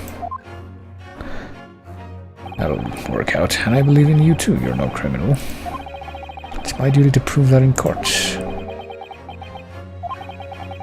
Ready to fight for you with everything I've got. Till the very end. Will you let me defend you during tomorrow's trial? As I've said from the very beginning, I wish to entrust my fate to a fellow countryman who is willing to lend an ear to my words. So there we go, we have the setup for the actual trial. Art was already set on this from the very outset. It simply took a day like today to make you face your feelings head on. Well, I feel like it was quite a detour before I reached this point. Okay, so that time the animation wasn't skipped. Tomorrow will you stand by my side again? Well, there you go. Why wouldn't she, though? I'm your legal assistant, after all. And I guess that's where we leave off before we head into the trial territory. Shock from my yesterday's trial still weighs heavy on my heart, but it's time to stop looking back.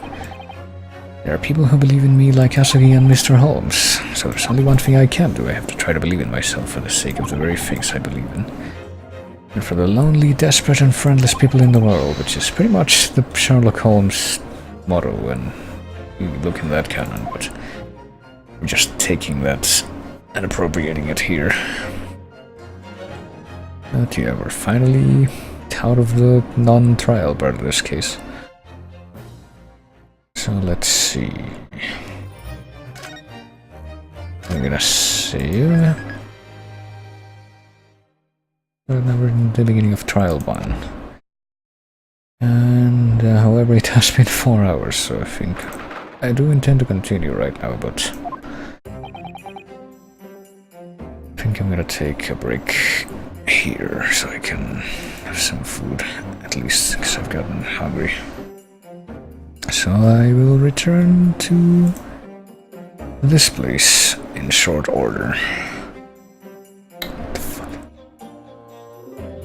Right.